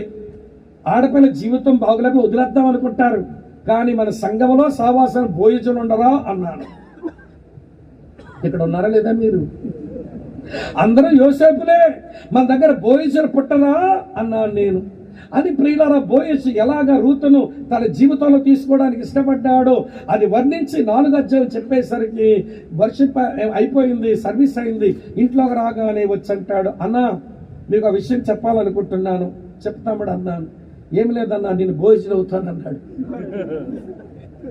ఒరే, నా పంప ముంచేలా ఉన్నావురా, నీతో ఎప్పుడు నాకు బాధ అయినా మీ ఇంట్లో నాకు ఏమంటారంటే, మా ఇంట్లోతో మీకు ఏ సమస్య రాదన్నా నేను రేపే వెళ్ళిపోతా మా ఇంటికి. 2 నెలల లోపుగా మా నాన్నగారే మీకు ఫోన్ చేస్తారు, ఈలోగా మీ పని చెడిపోయిన ఒక అమ్మాయిని వెతకండి అన్నా. నా డ్యూటీ అంటే చెడిపోయిన పిల్లని వెతకాలంట. సరే తమ్ముడు, బాగా ప్రార్థన చేసుకునే తీర్మానించావా అన్నాను. చాలా ప్రార్థన చేసుకున్నానన్నా. నేను ఈరోజు వాక్యం వినడానికి వచ్చే ముందే ప్రార్థన చేసుకుని వచ్చాను. నువ్వు చెప్పిన వాక్యమును బట్టే నా వివాహం కొరకు తీర్మానం చేసుకుంటాను ప్రభువా అని వచ్చానన్నా. దేవుడు నాతో మాట్లాడాడు, చెడిపోయిన పిల్లని పెళ్లి చేసుకుంటానన్నాడు. సరే, వాళ్ళ ఇంటికి వెళ్ళిపోయాడు. 2 నెలలు కూడా అవ్వలేదండి, వాళ్ళ ఫాదర్ నాకు ఫోన్ చేస్తున్నాడు. బాబు, స్వామి గారు, మా అబ్బాయి దేవుని మాట నెరవేర్చాలని అనుకున్నాడట, అదేదో మీకు చెప్పాడంట, మరి చెడిపోయిన పిల్ల ఎవరైనా దొరికిందా అన్నాడు. విడాకులు పొందిన పిల్ల, చెడిపోయిన పిల్ల ఎవరైనా దొరికిందంటే, నా వెతుకులాట్లో పిల్ల అయితే దొరికిందిలేండి, ముందంకులు మరి వస్తారా అన్నాను. మొత్తం పిల్లాడిని బంధువుల్ని అంటేసుకుని మొత్తాన్ని బయలుదేరి ఈ పిల్లని చూడడానికి వచ్చారు. మా సహోదరుడేమో కొంచెం తెల్లగుంటాడు, మా పిల్ల ఏమో బొగ్గు కంటే బాగుంటుంది, నల్లగా ఉంటుంది ఈ పిల్ల. విడ్డూరం, వీడు కొంచెం ఆస్తిపరుడు. ఈ పిల్లకేమో ప్రియులారా, చిన్న పూరు గుడిసెలో ఉండే పాప, మోసగించబడింది ఒక RSS వాడి వల్ల. వీడేమో కొద్ది గొప్ప చదువుకున్నాడు. ఈ పిట్టకు పొట్ట చింపితే అక్షరం ఒక్కలేదు ఈ పిల్లకు. మన దొరికిన పిల్ల అదే, నేనేం చేయాలి మరి? 2 నెలలు దొరకాలంటే ఎక్కడ దొరుకుతుంది? ఈ పిల్ల దొరికింది. వెంటనే అంకుల్ ఏమంటారు, మరి ఈ పిల్లే నాకు దొరికింది, యేసు ప్రభు నమ్మింది, కానీ ఇలా మోసపోయింది మొదట్లో అని చెప్తే అన్నాడు, ఇక మాటలే ఉంటాయండి, మా అబ్బాయి చేసుకుంటాడు అంటున్నాడు. ఆ హిందువుడు ముసలాడు, ఒక హిందువు వినండి, ముసలాయన ఎవడి కొడుకు పెళ్లి చేసుకుంటాడని నీకు వేరొక మాటలేదండి బాబు స్వామి అన్నాడు. అంకుల్ ఏమనుకోపోతగా మాట అంటానండి అన్నాడు. ఏంటి బాబు చెప్పన్నాడు. ఈ పిల్లకు మోసగించబడినోడి వల్ల ఒక ఆడపిల్ల పుట్టింది అంకుల్, మరి ఆడపిల్లని ఏం చేద్దాం అన్నాను నేను. అదే మాట స్వామి గారు మీరు అలాగంటారు, తల్లిని పిల్లని వేరు చేస్తామండి, అలా చేయకూడదు, మరి పాపం కదా. ఆ పిల్లకు మా ఇంటి పేరు ఇస్తామండి, ఆ పిల్ల మాకు పెద్ద మనవరాలు అనుకుంటాం, నా కొడుకు పుట్టిన పిల్ల కంటే బాగా చూసుకుంటాను అన్నాడు ఒక హైందవుడు. ఈ కొడుకులో దేవుని వాక్యం నెరవేర్చాలన్న తపన వింటున్నారా? ఒక ఆధ్యాత్మిక నాయకుడు చెప్పిన మాట, లోబడాలనుకునేటువంటి మనసు వినండి. వాళ్ళ నాన్న ఇంటి వారిలో ఏమి పరివర్తన తెచ్చిందో, మెట్టుగా ఈ పిల్ల అయిన తర్వాత ఈ పిల్ల ప్రవర్తన, అత్తమామలు చేసిన సేవల్లో ఆ ఇంటిలో మరొక ముగ్గురు యేసు ప్రభువుని నమ్మారు. నేనే బాప్తిసం ఇచ్చా, ఆ ముసలాయన చచ్చిపోతే నేనే సమాధి చేశా ఆ ముసలాయనకి. నేను విషయం ఎందుకు చెప్పాను మీకు తెలుసా? మనమేమో are you ready to obey, are you ready to change? నువ్వు మోడల్ పెట్టుకున్నానన్నావు, ఆ అన్నయ్య అంకులు ఏదో చెప్పారు, మారడానికి సిద్ధమేనా? మీరండి, మార్పుకి సిద్ధం ఉండదు. కానీ నా మెంటర్ నీ అన్నయ్య అంటాడు, నీ మెంటర్ చెప్పిన మని చేస్తున్నావా, మారుతున్నావా? అది లేదు. వినండి, నన్ను క్షమించండి, కొంచెం సమయం ఎక్కువ అవుతున్నా, సావధానంగా వినండి ప్రియులారా. వినండి, మాధురులను మీరు అనుసరించండి, సరైన మాధురులు వెతికి కనుక్కోండి, వారి యొద్ద నుంచి నేర్చుకోవడానికి బోధించదగినట్టుగా బోధించబడిన వారుగా ఉండండి. తర్వాత వాళ్ళతో సన్నిహితమైన సంబంధం కొనసాగించండి, మార్పుకి ఇష్టపడండి. చివరి విషయం, మీరు మరొకరుగా మాధురులు అవ్వండి. We must be willing to be model. నువ్వు ఒక మాదిరి అయిపోవాలి, ఒక మాదిరిని అనుసరించని నీవు మరొకరుగా మాదిరి అవ్వాలి. ఇప్పుడు చివరిలో అంటానన్నానుగా, ఆ మాట అడుగుతున్నాను, చెప్పండి, నీకు ఎవరు మాదిరి, నీవు ఎవరికి మాదిరి? ఈ చెప్పిన ఉన్న గ్రాడ్యుయేట్గా నీకు ఎవరు మాదిరి, నీవు ఎవరికి మాదిరి? నువ్వు ఎవరినైనా మోడల్గా పెట్టుకున్నావా నీ స్పిరిచువల్ లైఫ్లో? నువ్వు ఎవరికైనా మోడల్ ఇస్తున్నావా అన్నది ఆలోచించవలసిన విషయం కదా. ఆధ్యాత్మిక పరిపక్వతకు, ఆత్మ సంబంధమైన ఈ ఎదుగుదలకు వినండి ప్రియులారా, మనం అనుసరించవలసింది మాదిరులను కలిగి ఉందాం, ఇతరులకు మనం మాదిరి అయిపోదాం. వింటున్నారా మీరు? ఇది మొదటి సంగతి. రెండో సంగతి చెప్తాను, టైం అవుతుంది కనుక. అదే ఫిలిప్పీలకు రాసిన పత్రికలో ఇది కొంచెం ఎక్కువ చెబుదామనుకున్నాను, కానీ సమయం చాలదేమో, అయినా చెప్పే ప్రయత్నం చేస్తాను తక్కువ మాటలతో. 18-19 చూడండి. అనేకులు క్రీస్తు శిలువకు శత్రువులుగా నడుచుకుంటున్నారు, వీరిని గురించి మీతో అనేక పర్యాయాలు చెప్పి ఇప్పుడును ఏడ్చుచూ చెప్పుచున్నాను, నాశనమే వారి అంతము, వారు కడిపే వారి దేవుడు, తాము సిగ్గుపడవలసిన సంగతులు యందు అతిశయపడుచున్నారు, భూ సంబంధమైన వాటి యందే మనసు ఉంచుచున్నారు. ఇక్కడ పౌలు అంటున్నాడు, మీరు ఆధ్యాత్మిక పరిపక్వతలోకి రావడానికి, యేసయ్య సారూప్యం, యేసయ్య పోలిక, యేసయ్య సంపూర్ణత మీ దగ్గరకు రావడానికి recognise bad models and stay away from bad models. చెడ్డ మాదురులను గుర్తించండి, చెడ్డ మాదురులకు దూరంగా ఉండండి. రాంగ్ మోడల్స్ ని గుర్తించండి, రాంగ్ మోడల్స్ కి మీరు దూరంగా ఉండండి. సరే, ఇప్పుడు చెప్తాను వినండి, ఎవరు రాంగ్ మోడల్స్? వారికి పౌలు ఇక్కడ పెట్టిన పేరేంటనంటే సిలువకు శత్రువులు అన్నాడు. తమ్ముడు, చెల్లి, అన్నాక వినండి, ఎవరు సిలువకు శత్రువులు? బీజేపీ వాడా, ఆర్ఎస్ఎస్ వాడా, బజరంగ్ దళ వాడా, శివసేన వాడా, శివశక్తి వాడా? ఎవడండి సిలువకు శత్రువు? నేను చాలాసార్లు వీరి గురించి చెప్పి ఇప్పుడు ఏడుస్తూ చెబుతున్నాను, ఓ ఫిలిప్పీయులారా, వాళ్ళు గుర్తించండి, వాళ్ళకి మీరు దూరంగా ఉండండి అన్నాడు. ఇంతకు ఎవరు సిలువకు శత్రువులు? నేను వరుసగా జ్ఞాపకం చేస్తాను వినండి. సిలువకు శత్రువులు ఎవరంటే, అనుదినము సిలువను మొయ్యనోడే సిలువకు శత్రువు. తన వ్యక్తిగత ఆధ్యాత్మిక జీవితం విషయమై అనుదినము సిలువను మొయ్యిన వాడే సిలువకు శత్రువు. లూకా సువార్త 9వ అధ్యాయంలో ప్రభు ఇలా చెప్పారు, మీ కొరకే చదువుతాను చూడండి. లూకా సువార్త 9వ అధ్యాయం చదువుతున్నాను. ఈ మంచి మాట దయచేసి చూడండి ప్రియులారా. ఇలా వ్రాసి ఉంది, మీ కొరే చదువు 23వ వచనం. మరియు ఆయన అందరితో ఇట్లనను, ఎవడైనా నన్ను వెంబడింపగోరిన యెడల తను తాను ఉపేక్షించుకొని ప్రతిదినము తన సిలువను ఎత్తుకొని నన్ను వెంబడించవలెను. ప్రతిదినము తన సిలువను ఎత్తుకొని వెంబడించవలెను. వింటున్నారా? ఇప్పుడు సిలువ అంటే ఇక్కడ కూడా 2 విషయాలు చెప్పాలి మీకు. సిలువ అంటే 3 రకాల సిలువలు ఉన్నాయి క్రైస్తవ ప్రపంచంలో. ఒక సిలువ, దాని పేరు ఆకారపు సిలువ, ఇమేజ్ క్రాస్. గుడిలో పెట్టాము, మెడలో వేలాడదీసాము, ఉంగరాల మీద వేసుకున్నాము, దాన్ని అప్పుడప్పుడు అని ముద్దులు కూడా పెడతాం. ఇది ఇమేజ్ క్రాస్, దీంట్లో ఏమి లేదు, ఇది ఉత్తదే. రెండవది ఏంటో చెప్పమంటారా? రెండవది అవండి ఆకారపు సిలువతో పాటు ఆచారపు సిలువ ఉంటుంది. ఇది ట్రెడిషనల్ క్రాస్. ఇది ఎక్కడుంటుందో చెప్పమంటారా? వినండి వినండి వినండి. మనకు భస్మ బుధవారం దగ్గర నుంచి గుడ్ ఫ్రైడే వరకు వచ్చేదంతా మనల్ని ఎత్తుకున్నదంతా ఆచారపు సిలువే. దానికి ఒక పేరు కూడా పెట్టాం, దాని పేరు లెంటు. మరి ఇది ఏమి అంటో మరి నాకు అర్థం కావడం లేదు. మోసేస్తుంటారు ప్రతిరోజు సిలువ. ఒకడంట సిలువ ధ్యాన కోటాలకు వచ్చి తెగ భక్తి చేస్తుంటే గాడ్ సర్వెంట్ అనుకున్నాడట, ఆధ్యాత్మిక ఎల్డర్ అనుకున్నాడట, మారిపోయాడు తమ్ముడు, వ్యసనపరుడు, తాగుబోతాడు, 40 రోజులు అంతా నిష్ఠుకున్నాడు అనుకుని మేము గుడ్ ఫ్రైడే ఎదురు చూస్తుంటే తెల్ల చొక్కేసుకుని వస్తున్నాడట. వీడు చాలా బాగా డిగ్నిఫైడ్గా వస్తున్నాడు అనుకుంటే అప్పటికే ఒళ్ళంతా బురద అయిపోయిందంట. తెల్లపేట తొల చొక్క చూసి ఎక్కడ దొర్లొచ్చాడని అర్థమై, ఇదేంటో తమ్ముడు ఇలా ఉన్నామని అంటే, అదే అన్నయ్య ఏసై సిలువ వేశారని బాధ వచ్చి 40 రోజులు ఆగారు కానీ ఇప్పుడు వేసేసుకొని వచ్చారన్నాడు. ఇది సిలువ మోయటం. మరి ఎంత వ్రతం పూనావు, 40 రోజులు బాగున్నావు కదా, ఇదెట్లా మళ్ళీ తాగావు, ఇది మంచిది కాదబ్బాయి అని చెప్పి కొంచెం సలహాలు ఇచ్చి వెళ్ళిపోమని చెప్పి ఎస్ట్రుకైనా జాగ్రత్తగా రా అన్నాడట. అలాగే అన్నయ్య అన్నాడట. మళ్ళీ ఎస్ట్ రోజు కూడా తెల్ల ప్యాంటు తెల్ల చొక్క పునరుత్థాన పండగ మళ్ళీ వచ్చాడు. గీతం జై జై గీతం పాడేద్దామని వచ్చినాడు. మామూలుగా వచ్చాడు అనుకుంటున్నారా? పేపర్లో ఎందో తీసి ఈ పేపర్లో పోసుకొని వచ్చాడు. మళ్ళీ బట్టలన్నీ మురికి అయిపోయినాయి. ఏమన్నా తమ్ముడు ఎట్లా వచ్చినావు మళ్ళీ అని అంటే, అదే నన్ను ఏసై లేచాడని సంతోషం ఎక్కువై పుచ్చుకొని వచ్చానన్నాడు. ఏం మోసాడు వీడి సిలువ?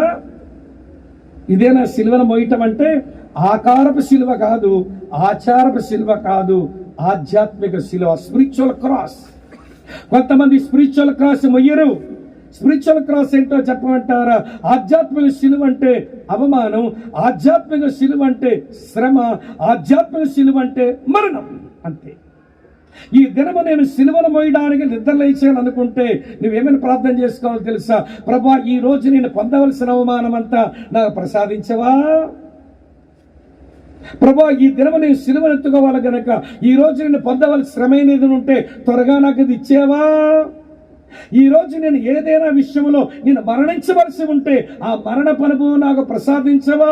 నేను దినదినమూ చనిపోయే క్రైస్తవుడుగా, నీ కొరకు శ్రమపడే క్రైస్తవుడుగా, నీ నామము నిమిత్తం అవమానం పొందే క్రైస్తవుడుగా సిలువను మోస్తాను అని అనుకోకపోతే సిలువకు శత్రువులు బయట లేరు, సిలువకు శత్రువులు లోపలున్నారు.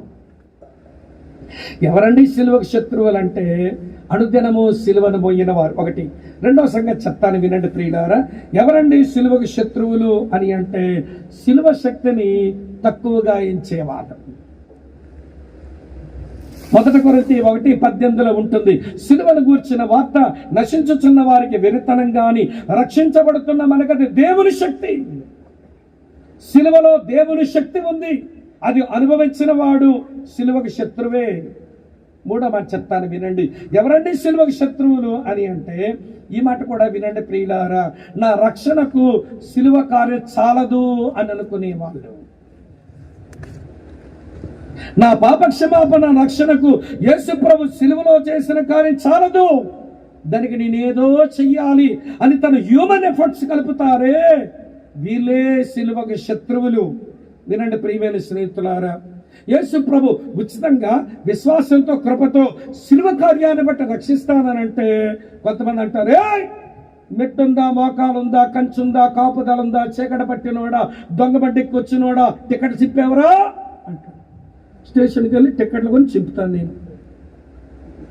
మెట్టుందా, మోకాలుందా, కంచుందా, కాపుదలుందా, చీకట పట్టినోడా, నువ్వేమో ఎవడో కొట్టావు, క్షమాపణ అడిగావా? ఆడికెళ్ళి క్షమాపణ అడిగాను రక్షణ పొందడానికి. టిక్కెట్లు చెంపితని, క్షమాపణ అడిగితని, ఎవడో దొంగిలించి తిరిగి ఇచ్చితని. కానీ ఎవడో చంపాను, ప్రాణం ఎలాగివ్వాలి చెప్పండి బాబు? ఒకవేళ యవనస్తుడు ఒక అమ్మాయి శీలాన్ని పాడు చేశాడు చదువుకున్న రోజుల్లో, ఇప్పుడు రక్షణ పొందాలనుకుంటున్నాడు, రెస్ట్రిక్షన్ లేకపోతే నీకు సాల్వేషన్ లేదు, శిల్వ శక్తి దానికి సరిపోదని చెబుతున్నావే నీవు. మరి శీలం ఎట్లా ఇస్తాడా పిల్లదానికి? వీళ్ళే శిలువకు శత్రువులు. ఒక పాపి రక్షణకు శిలువ కార్యం చాలదు అనుకొని హ్యూమన్ ఎఫర్ట్స్ కలుపుతారే, వాళ్ళే ఎనిమీస్ ఆఫ్ ద క్రాస్. క్రైస్తవ సమాజంలో ఉన్నారు ఇలాంటి ఎవాంజలికల్ గ్రూపులు ఉన్నప్పుడు కళ్ళు తెరిచి చూడండి. Recognise wrong models, stay away from wrong models. వీళ్ళకి దూరంగా ఉండాల్సిమా, లేకపోతే చాలా ప్రమాదం. పరిపక్వతలోకి వచ్చే వాళ్ళు వినండి, రాంగ్ మోడల్స్ ఉన్నారు, వాళ్ళ జోలికి పోకండి, వాళ్ళకి దూరంగా ఉండండి అని చెబుతూనే మొదటి మాట అన్నాడు, వీరు శిలువకు శత్రువులు. రెండో మాట ఏమన్నాడో తెలుసా అండి? నాశనమే వారి అంతమట. ఇక్కడ నాశనం అనే మాటకు వాడబడిన గ్రీకు పదం అనాథమ. అనాథం అంటే డెడికేషన్ టు డిస్ట్రక్షన్. నాశనమునకు, నరకమునకు తమ తాము ప్రతిష్ఠించుకున్న వాళ్ళంటే వీళ్ళు. యేసు పేరునే ఉన్నారు, యేసు ప్రజలతోనే కలిసిపోయారు, సవాసాల్లోనే కనబడుతున్నారు, కానీ వీరు శిలువకు శత్రువులు. నాశనమే వారి అంతం. తర్వాత అన్నాడు, వారి కడుపే వారి దేవుడంట. Their god is their stomach. అంటే వారు కడుపే వారి దేవుడు అంటే వారి లోపల కలుగుతున్న శరీర కోరికలే తృప్తిపరచుకోవడానికి వారు బ్రతుకుతారన్నమాట. వారి శరీరంలో ఏ కోరిక రేగితే దాన్ని తృప్తిపరచుకోవడానికే బ్రతుకుతారు. నన్ను క్షమించండి, మనలాంటి సర్కిల్లో ఇలాంటి వాళ్ళు ఉంటారా అనిపించే ఒక సాక్ష్యం చెప్తాను. ఒక అమ్మాయి ఎవడు ఏడుస్తూ ఫోన్ చేస్తుంది, అన్నా మనోళ్ళ మధ్య ఇలాంటివి ఉంటాయా అని అడుగుతుంది. ఏమమ్మా ఏమైందంటే ఏడుస్తా ఏడుస్తా ఏడుస్తా అంటుంది. నాకు వాక్యం తెలియదు, కొత్తగా యేసు ప్రభు నమ్మాను, ఆ అన్న దగ్గరికి వెళ్తే అక్క దగ్గరికి వెళ్తే ఏదో వాక్యం చెబుతారని పోతే అతగాడు మనం పాపం చేద్దామని ప్రేరణిస్తున్నాడు, నా వెనకాల పడుతున్నాడు, నేను ఏ స్కూల్లో టీచర్గా పనిచేస్తున్నాను ఆ ఊరికి వచ్చేస్తున్నాడు, ఒక్కసారే పాపం చేద్దాం, మన పాపమును నిలిచి ఉండము, 1 యోహాను 3 చదువుకో అని వాక్యం కూడా చూపించి పాపానికి లాగుతున్నాడంట.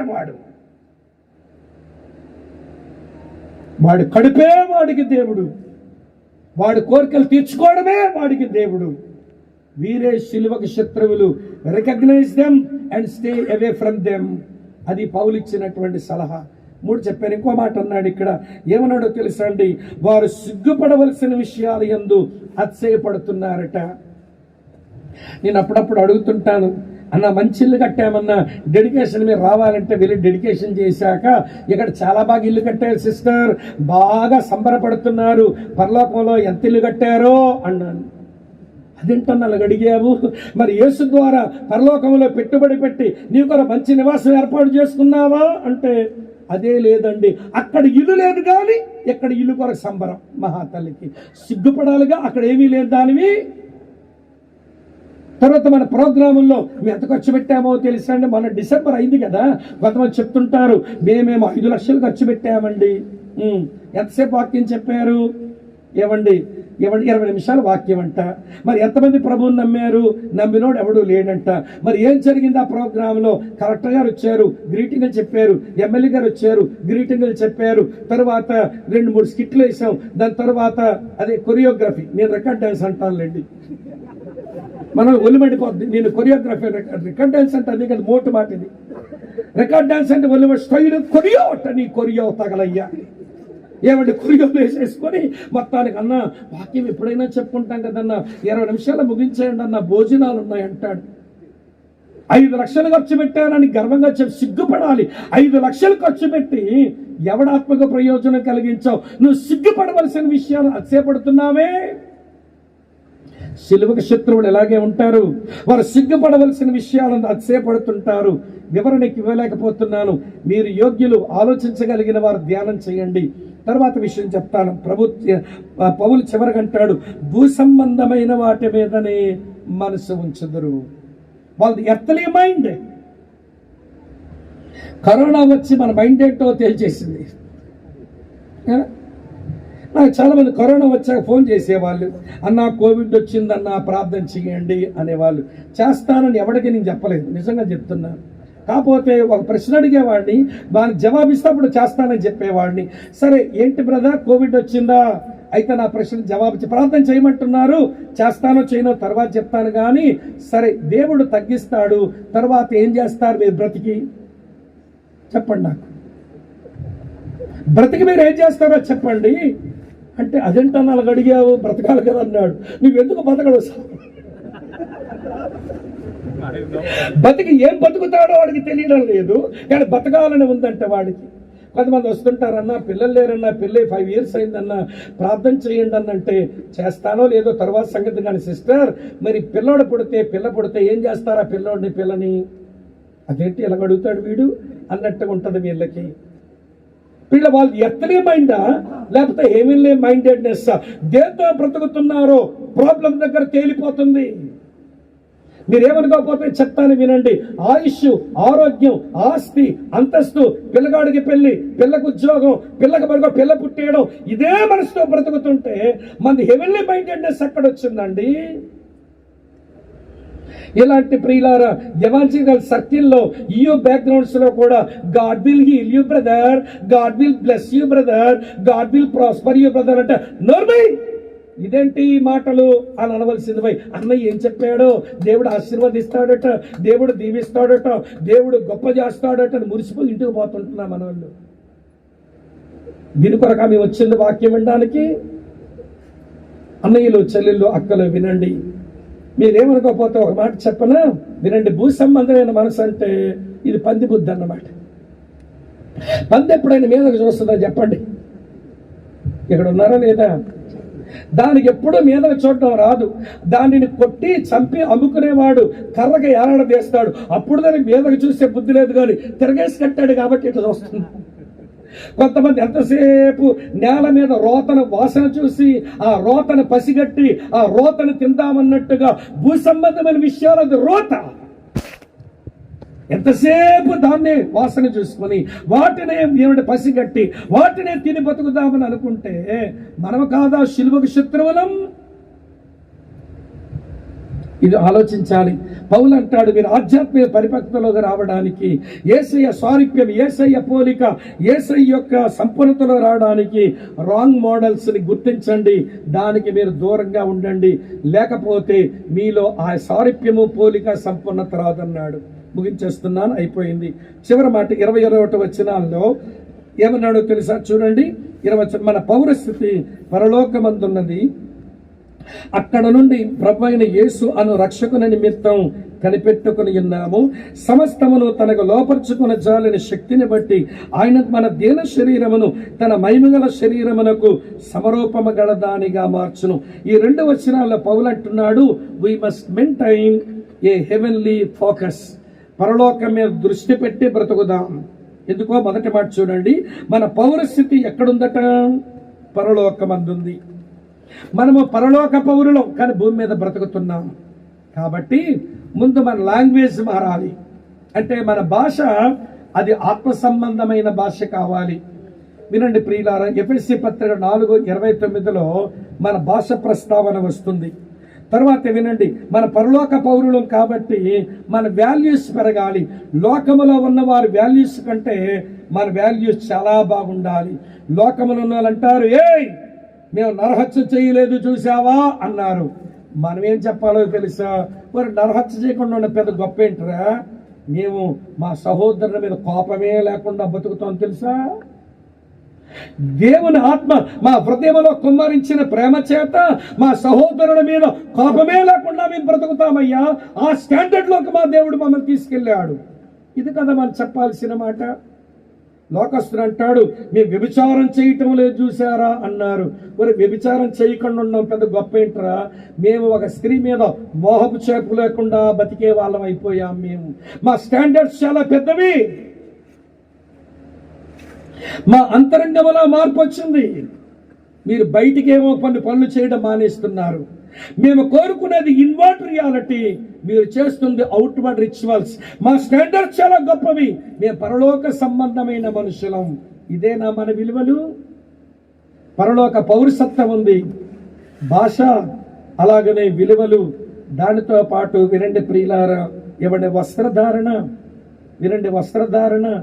1 తిమోతి 2:9 అసలు పౌలు బట్టల గురించి కూడా మాట్లాడేస్తాడా? ఈ రోజున మనం కొంచెం బట్టల గురించి మాట్లాడేమనుకోండి, మన వాళ్ళకి ఎంత ఒళ్ళు మండుద్దో చెప్పలేం. బట్టల గురించి మాట్లాడాలి ఏంటండి, నా ఫ్యాషన్ నా ఇష్టం నేను వేసుకుంటానంటారు. సరే వేసుకో, నేను కాదన్ను, కానీ తగు మాత్రం ఉండవని చెప్పాడుగా, అది నీకు మేలు, ఎదుటోళ్ళకి మేలు కదా. కొంతమంది తమ్ముళ్ళు ఉంటారు, వీళ్ళకేం మాయిదా రోగమో కానీ బ్రాండెడ్ ప్యాంట్ కొంటాడు, మొత్తం అన్ని కన్నాలే, ఎక్కడ రండి అక్కడ రండి కన్నాలు. ఏమిట్రా తమ్ముడి ప్యాంట్ బ్రాండెడ్ అని అంటాడు. మా చిన్న కాలంలో ఏమో చిరిగిపోయిన ప్యాంట్ వేసుకుని పోతే టీచర్ ఏమో చిరుగులో చెయ్యి పెట్టి ఇట్లా చింపేసి పోస్ట్ ఆఫీస్ని ఎక్కరేసుకొచ్చేవరట ఇంటికి బా అని. ఈరోజు చిరుగులే పెద్ద ఫ్యాషన్ అయినాయి. మరి మగావి చిరుగులు అంటే ఇది మాయిదా రోగం, ఎక్కడి నుంచో వచ్చింది అనుకుందాం, మన అక్కడికే వచ్చిందో మాయిదా రోగం. అమ్మ దండ పెడతాను, ఏమనుకోండి, మీ పరిధిలోకి వస్తున్నాను, నన్ను మన్నించాలి.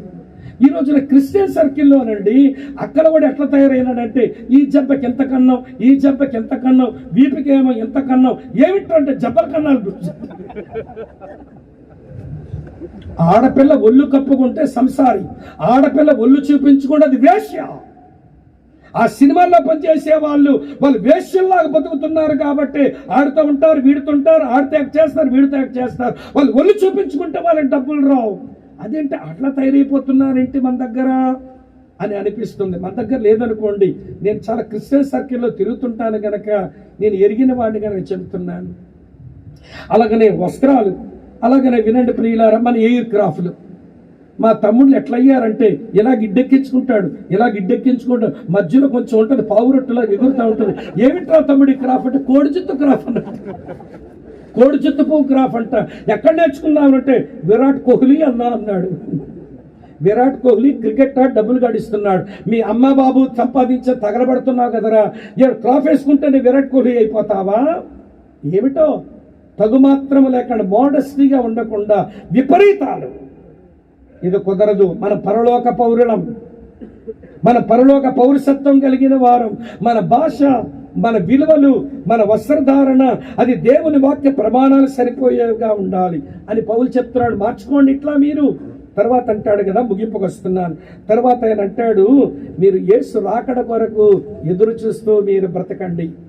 ఏమన్నాడండి 20వ వచనంలో, అక్కడ నుంచి పరలోకం నుంచి ప్రభు అయిన యేసుక్రీస్తు రక్షకుని నిమిత్తం కనిపెట్టుకొని ఉన్నాము.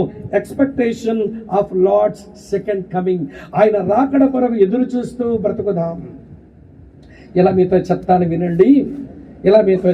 వినండి. పేతురు అంటాడు, ఆయన రాకడ కొరకు ఎదురు చూడడం మరి విడ్డూరంగా ఉంటుందట. చూపిస్తాను చూడండి. పేతురు రాసిన 2వ పత్రిక 3వ అధ్యాయం చదువుతున్నాను చూడండి. 11-12 వచనాలు ఇలా రాసి ఉంది. ఇవన్నీ ఇట్లు లయమైపోవునివి గనుక ఆకాశము రగులుకొని లయమైపోవునట్టు, పచ్చిపోతం మహావెంటముతో కరిగిపోవునట్టు దేవుని దినపు రాకడ కొరకు కనిపెట్టొచ్చు, దానిని ఆశతో, తర్వాత మాట చెప్పండి, అపేక్షించచ్చు. ఆయన రాకడ కొరకు అపేక్షించచ్చు అన్న మాట దగ్గర నెత్తి మీద నెంబర్ ఉంది, కిందనే చూడండి ఏం రాసిందో. ఏం రాసింది తమ్ముడు? త్వరపెట్టచ్చు. ప్రభా నువ్వు ఎప్పుడొస్తావు, త్వరగా రా, నేను సిద్ధంగా ఉన్నానని త్వరపెట్టడం రావాలి. మనం ఏంటో ప్రభు ఇంకా బోర్డుని సెటిల్ చేసుకోలేదు, ఇంకా నా పాపాలు నా దగ్గర తగలడ్డాయి, నువ్వు వచ్చేవనుకుంటే నేను తీర్పులో దోషనైపోతాను, కొద్ది రోజులు ఆగునాయినా. హోంవర్క్ బాగా చేసే స్టూడెంట్ ఏమండి క్లాస్ టీచర్ ఎప్పుడు వస్తుందా అని ఎదురు చూస్తుంటాడు. మేడం వస్తే నేను హోంవర్క్ చేశాను చూపించగాను అన్నట్టుంటది. హోంవర్క్ చేయనోడేమో మేడం గారు రాగానే బోర్డు తుడిపేస్తాడు, మేడం గారు గ్లాసు నీళ్ళు ఇస్తాడు. ఎందుకు? ఇవన్నీ చేసి మొత్తం వీడు హోంవర్క్ అడగకుండా ఉంటే గొడవ లేదన్నట్టుగా, అసలు ఆ రోజు టీచర్ రాకపోతే బాగుందన్నట్టు ఎదురు చూస్తాడు. ఈ రోజున దేవుని పిల్లలంగా ప్రభు రాకడ కొరకు త్వరపెట్టే మనుషులమేనా? ఆయన రాకడ కొరకే నిరీక్షణ మనకుంటే వినండి ప్రియులారా, ఆయన వచ్చినప్పుడు నేను పవిత్రంగా కనబడాలి అని ఉంటుంది. ఆయన వచ్చినప్పుడు నేను పవిత్రంగా ఉండాలని అనిపిస్తుంది. 1 యోహాను 3:3 ఉంటుంది, ఆయన నిరీక్షణ పెట్టుకున్న ప్రతివాడు ఆయన పవిత్రుడై ఉన్నట్టు తను పవిత్రునిగా చేసుకొనును అని అంటాడు. మరో దగ్గర పౌలు అంటాడు, ఆయన వచ్చినప్పుడు మీరే నాకు ఆనంద కిరీటం, మీరే నాకు అత్సయ కిరీటం అన్నాడు. అనగా ఆత్మను సంపాదిస్తూనే బ్రతుకుతాడు. ఆయన వచ్చినప్పుడు నేను సంపాదించిన ఆత్మలే నా ఆనందము, నా అత్సయం అవుతాయని ఎదురు చూస్తూ ఉంటాడు. ఈ రోజున పవిత్రత లేదు. అలాగనే వినండి, పరిచర్యలో ఆత్మను సంపాదించే పని లేదు. ఆయన రాకడ కొరకు ఎదురు చూడడమే రావడం లేదు. పాడమంటే పాడతారు. ఏం పాట? మేము చర్చలు అంటారు, యేసు రాజుగా వచ్చుచున్నాడు, భూలోకమంతా తెలుసుకుంటారు. అదే పెట్టుకొస్తు గ్రూపులు పాడతారు. బ్రదరన్ ఏమండి హెబ్రోనులు పాడతారు. గగనము చీల్చుకొని యేసు గన్నులను తీసుకొని వేవేల పరిశుద్ధులతో వేగం రానుండని వీళ్ళు పాడుతున్నారు. ఏం బ్యాప్టిస్ట్, లూథరన్, మెథడిస్ట్ వాళ్ళకి రావనుకుంటున్నారు ఈ పాటలు? రాజాది రాజా రావే, వాళ్ళు రమ్మనే పాడుతున్నారు, వీళ్ళు రమ్మనే పాడుతున్నారు, వీళ్ళు రమ్మనే పాడుతున్నారు. కానీ ఆయన నిజంగానే రమ్మంటున్నారా మీరు? ఇలా అడుగుతారు, వినండి. ఈరోజు నువ్వు కట్టుకున్న ఇల్లు, నువ్వు దాచుకున్న పైసలు, నువ్వు జీవిస్తున్న జీవన విధానం యేసు త్వరగా వస్తాడు అన్నట్టుగానే ఉన్నాయా? మనం లోకంలోకి వెళ్ళి పాడుతుంటే మా యేసు రెండోసారి రాబోతున్నాడు, తీర్పు తీరుస్తాడు, మేము పవిత్రులుగా చేసుకుంటున్నాం, ఆత్మలు సంపాదించే పనిలో ఉన్నాం, ఆయన ముందు నిలబడాలి అని మనం పాడుతుంటే లోకస్తులు మన కట్టుకున్న ఇల్లులు, దాచుకున్న పైసలు, జీవిస్తున్న జీవన విధానం చూసి వాళ్ళు ఏమంటున్నారో చెప్పమంటారా? మీ యేసయ్య వస్తాడా అది మీరు పాడుతున్నారా? ఉత్తుదే ఇదంతా మాకు కనబడుతుందిగా, ఆయన వస్తున్నట్టు మీరే లేరుగా. నేను ఒకసారి హైదరాబాద్లో ముగించేస్తున్నాను. ఒక మీటింగ్ పోయి ఎండ్ టైమ్ ఈవెంట్స్, అంత్యకాల సంభవాలు అనే దాని టీచింగ్ ప్రోగ్రామ్ పెట్టినారు. సరే, ఎండ్ టైమ్ ఈవెంట్స్ రోజుకి 2 ఈవెంట్స్ చెప్పున 5 రోజులు teaching programme. End time events అంతా వరుసగా మాట్లాడుతున్నా. మొదటి రోజు మాట్లాడాను లార్డ్ సెకండ్ కమింగ్, ఎవడ ర్యాప్చర్ ఆఫ్ ద చర్చ్. ఈ 2 మాట్లాడుతూ కుర్రగాడు వచ్చాడు. వచ్చి అన్నా ప్రైజ్ ద లార్డ్ అన్నా అన్నాడు. ప్రైజ్ ద లార్డ్ తమ్ముడు, ఏ ఊరు అన్నాను.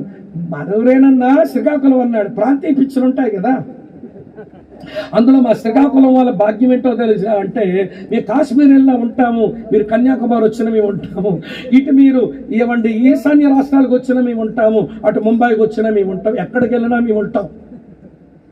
కరువు వల్ల చెదిరిపోయింది శ్రీకాకుళం జిల్లా వాసులు. ఆడక్కడ ఉన్నాడు అనమాట. ఎంతకాలం అయిన తమ్ముడు ఇక్కడికి వచ్చి అంటే చెప్పాడు, నమ్మకంగా అసెంబ్లీలుండు, వాక్యం నేర్చుకో, ఎదుగు, దేవుల్లో బాగుండని చెప్తే వెంటనే సంభాషణ పెంచుతున్నాడు. అన్న రాకడ గురించి ఎన్ని మంచి విషయాలు చెప్పావన్నా, నాకు భలే అర్థమైపోయిందన్నా, నువ్వు చెప్పిన నోట్స్ అంతా రాసుకున్నానని చోట్లు కూడా వేశానన్నా, మీరు వేసినవన్నీ నోట్స్ చూపించాడు. చాలా సంతోషం తమ్ముడు అని నేను అన్నాను. బాగా రాసుకున్నావు, సంతోషం, ఇవన్నీ కొంచెం ఆలోచించి ధ్యానం చేయి తమ్ముడు అంటే, చేస్తాను కానన్నా మన కాన్వకేషన్ పరిశుద్ధ సమాజ కూడికి నువ్వే స్పీకర్గా రావాలన్నా ఎంత బాగా చెప్పావో అన్నాడు. నేను ఎంత ఎక్కిందో చూద్దాం అనిపించి మళ్ళీ నేను రావడం ఎందుకు తమ్ముడు, ఆయన వస్తాడు మనం వెళ్ళిపోతాం కదా అన్నాను. ఆడ అమ్మాయికి అంటాడు, ఇల్లుడు వెళ్తాడు అన్నా, నువ్వు రావాల్సిందే కోట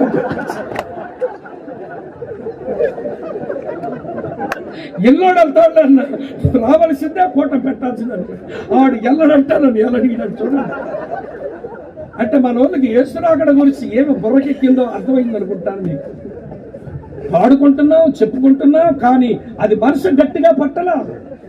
కనుక పౌలు అంటున్నాడు, మీరు పరిపక్వతలో రావడానికి live with an expectation of Lord's second coming. చివరి విషయం చెప్తాను. చివరికి ఏమన్నాడో తెలుసా? వినండి. ఆయన రాకడలో వచ్చే లాభాల మీద మనసు పెడుతూ బ్రతకండి. Benefits of his coming. 21వ వచనాలు అన్నాడు, మీ దేన శరీరానికి మహిమ శరీరం వస్తుంది. Glory in the body. మీ దేహమునకు మహిమ వస్తుంది. భూమి మీద మీరు ఎంతకాలం బ్రతికినా మీరు మీ మనసును ఎప్పుడు పవిత్రంగా అవ్వలేవు పూర్తిగా. ఆయన వచ్చిన రోజున, మనం ఆయన దగ్గర వెళ్ళిన రోజున ప్యూరిటీ ఇన్ ద మైండ్, మనసు పవిత్రతతో నిండిపోతుంది. 17వ కీర్తన 11వ వచనం ప్రకారం ఆయన చూచిన రోజున మన హృదయంలో ఉన్న మన ఆశలన్నీ తీరిపోతాయి. Satisfaction in the spirit, purity in the mind, glory in the body. ఆయన ప్రత్యక్షమైన రోజున ఈ 3 బెనిఫిట్స్ నాకు మీకు మనందరికీ ఉన్నాయి. మన దేహమునకు మహిమ వస్తుంది, మన మనసుకు పవిత్రత వస్తుంది, మన హృదయంలో సంతృప్తి వస్తుంది. ఆ రోజున మన ఆశలన్నీ తీరిపోతాయి. ఈ సౌత్ లో పశువులు కాసుకునే వాడికి ఇది ఎంత బాగా అర్థమైందో ఈ వేదాంతం. కానీ భలే పాట రాశాడండి. ఆ పాటకు నటరాజు మొదలయ్యారు గారు రాగం కడితే అది అన్ని భాషల్లోనూ అది చలామణి అయిపోయింది. ఈ పాట తమిళ నుంచి తెలుగు నుంచి హిందీ నుంచి ఒరియా, ఇక నార్త్కి వెళ్తే దాదాపుగా అందరూ పాడుతుంటారు ఈ పాట. ఇది ఒక పశువులు కాసుకునేవాడు ఇలాగ విద్యార్థుల కొరకు జరుగుతున్న మీటింగ్ లో దూరం నుంచి పశువులు కాసుకుని మారు మనసు పొందిన వాడు రాశాడు పాట. ప్రియా యేసు రాజ్యును నే చూచి నా చాలు, మహిమాలు నేనాయనతో నేనుంటే చాలు. ఆహా బోరెప్పుడు వినబడుతుందో, ఆహా నా ఆశ ఎప్పుడు తీరుతుందో, తండ్రి నా కన్నీటిని తుడుచునెప్పుడు ఆశతో వేచి ఉండే నా హృదయం. ఇదేనా మన జీవితం? ఆయన రాకడ కొరకైన అపేక్ష, ఆయన వచ్చిన రోజున మనకు సంక్రమించే లాభాలు ఇవి అర్థం చేసుకొని ఏమండి హెవెన్లీ మైండెడ్నెస్తో పరలోక పౌరులుగా బ్రతకడం మనకు వస్తే పరిపక్వత వస్తుంది. ఈ పరిపక్వతలో సాగిపోతున్న వాళ్ళు తమను తాము పవిత్రం చేసుకుంటూ బ్రతుకుతారు. ప్రభు కొరకు మనుషులను సంపాదిస్తారు, దాని కొరకు వారు ఖర్చు అయిపోతారు, దాని కొరకు తమ తాము వేపరుచుకుంటారు. ఆయన పని కొరకు ప్రాణము లక్ష్య పెట్టకుండా బ్రతుకుతారు. సమర్పణ వారి జీవితంలో సర్వసాధారణమైన విషయం అవుతుంది. ఎవరికైనా సహాయపడతారు, వ్యక్తులుగా మరొకరి దాసులైపోతారు. వీళ్ళు సిలువకు శత్రువులుగా ఉండరు. ముగించేస్తున్నాను. ఈ రాత్రి సుమారు 1 గంట 25 నిమిషాల పైగా దేవుని వాక్యం విన్న తమ్ముడు, చెల్లి, అన్న, అక్క, ఏంటి మీ స్పిరిచువల్ మెచ్యూరిటీ? కాలమును బట్టి చూస్తే మీరు బోధకులుగా ఉండవలసిన వారై ఉండగా మళ్ళీ మొదటి మూలపాఠాలు ఎవడో మీకు బోధించవలసి వస్తుంది ఏమిటి? మీరు ఆత్మ సంబంధులు అనుకున్నాను కానీ మీరు ఆత్మ సంబంధులతో మాట్లాడినట్లు నేను మీతో మాట్లాడలేకపోతున్నాను. మీరు శరీర సంబంధులే అనియు క్రీస్తునందు పసిబిడ్డలే అనియు మీతో మాట్లాడవలసి వస్తుంది ఏంటి? కొరింథీయులతో బాధపడదే మాట్లాడాడు. వింటున్నారా ఈ మాట? కొరింథీయులతో మాట్లాడుతూ ఇలాగే మాట్లాడాడు ఆయన. హెబ్రీలతో మాట్లాడుతూ అలాగే మాట్లాడాడు ఆయన. ఈ రాత్రి పరిశుద్ధాత్మ దేవుడు నీ గురించి ఏమనుకుంటాడు? కాలమును బట్టి చూస్తే నువ్వు ఏమో ఉండవలసిన వాడివి, ఏదో నీ వల్ల జరిగి ఉండాలి, కానీ ఈరోజు అలాగే ఉన్నావు. ప్రియులారా, రావలసినంత ఎదుగుదల రాలేదు, రావలసినంత పరిపక్వత రాలేదు. నేను ముందు రోజే చెప్పాను, ఏమైనా గట్టిగా కొన్ని మాటలు వచ్చినా నిన్ను నేరారోపణ చేయడానికి ప్రభు మాట్లాడడం లేదు. నీవు నమ్మిన, నేను నమ్మిన, మన సేవిస్తున్న మన ప్రభు నలిగిన రెల్లును విరవని దేవుడు, మకమకలాడుతున్న అవిసనార బొత్తిన అర్పడు. నీ మీద నేరారోపణ చేయడానికి మాట్లాడడం లేదు తమ్ముడా, నేను బాగు చేద్దామని మాట్లాడుతున్నాడు. ఎవరు నీకు మాదిరి? నువ్వెవరికి మాదిరి? నీ మాదిరిగా సన్నిహితంగానే ఉన్నావా? నీ మాదిరైన అన్న అంకులో చెప్పేది స్వీకరించి మార్చుకోవడానికి ఇష్టపడుతున్నావా? నువ్వు మరొకరి మాదిరిగా మారావా? సిలువకు శత్రువులను గుర్తించడం వచ్చిందా? వాళ్ళకు దూరంగా ఉండడం వచ్చిందా? లేక వాళ్ళతో నువ్వు కూడా జతగట్టి కలిసిపోయావా? రా, పరలోక సంబంధమైన వాటి మీద మనసు పెట్టే బతికి ఎదుగుదాము. ఆయన కొరకు దేవుడు ఆయన సరిగ్గా వెంబడిద్దాము. ఆయన ఆశించిన స్థాయికి చేరుకుందాము. మిట్టుగా మన ద్వారా అనేకులు బాగుపడినట్లుగా ఆయన కృపను కోరుకుందాం. తల వంచండి, కళ్ళు మూసుకోండి, ప్రార్థన చేస్తాం.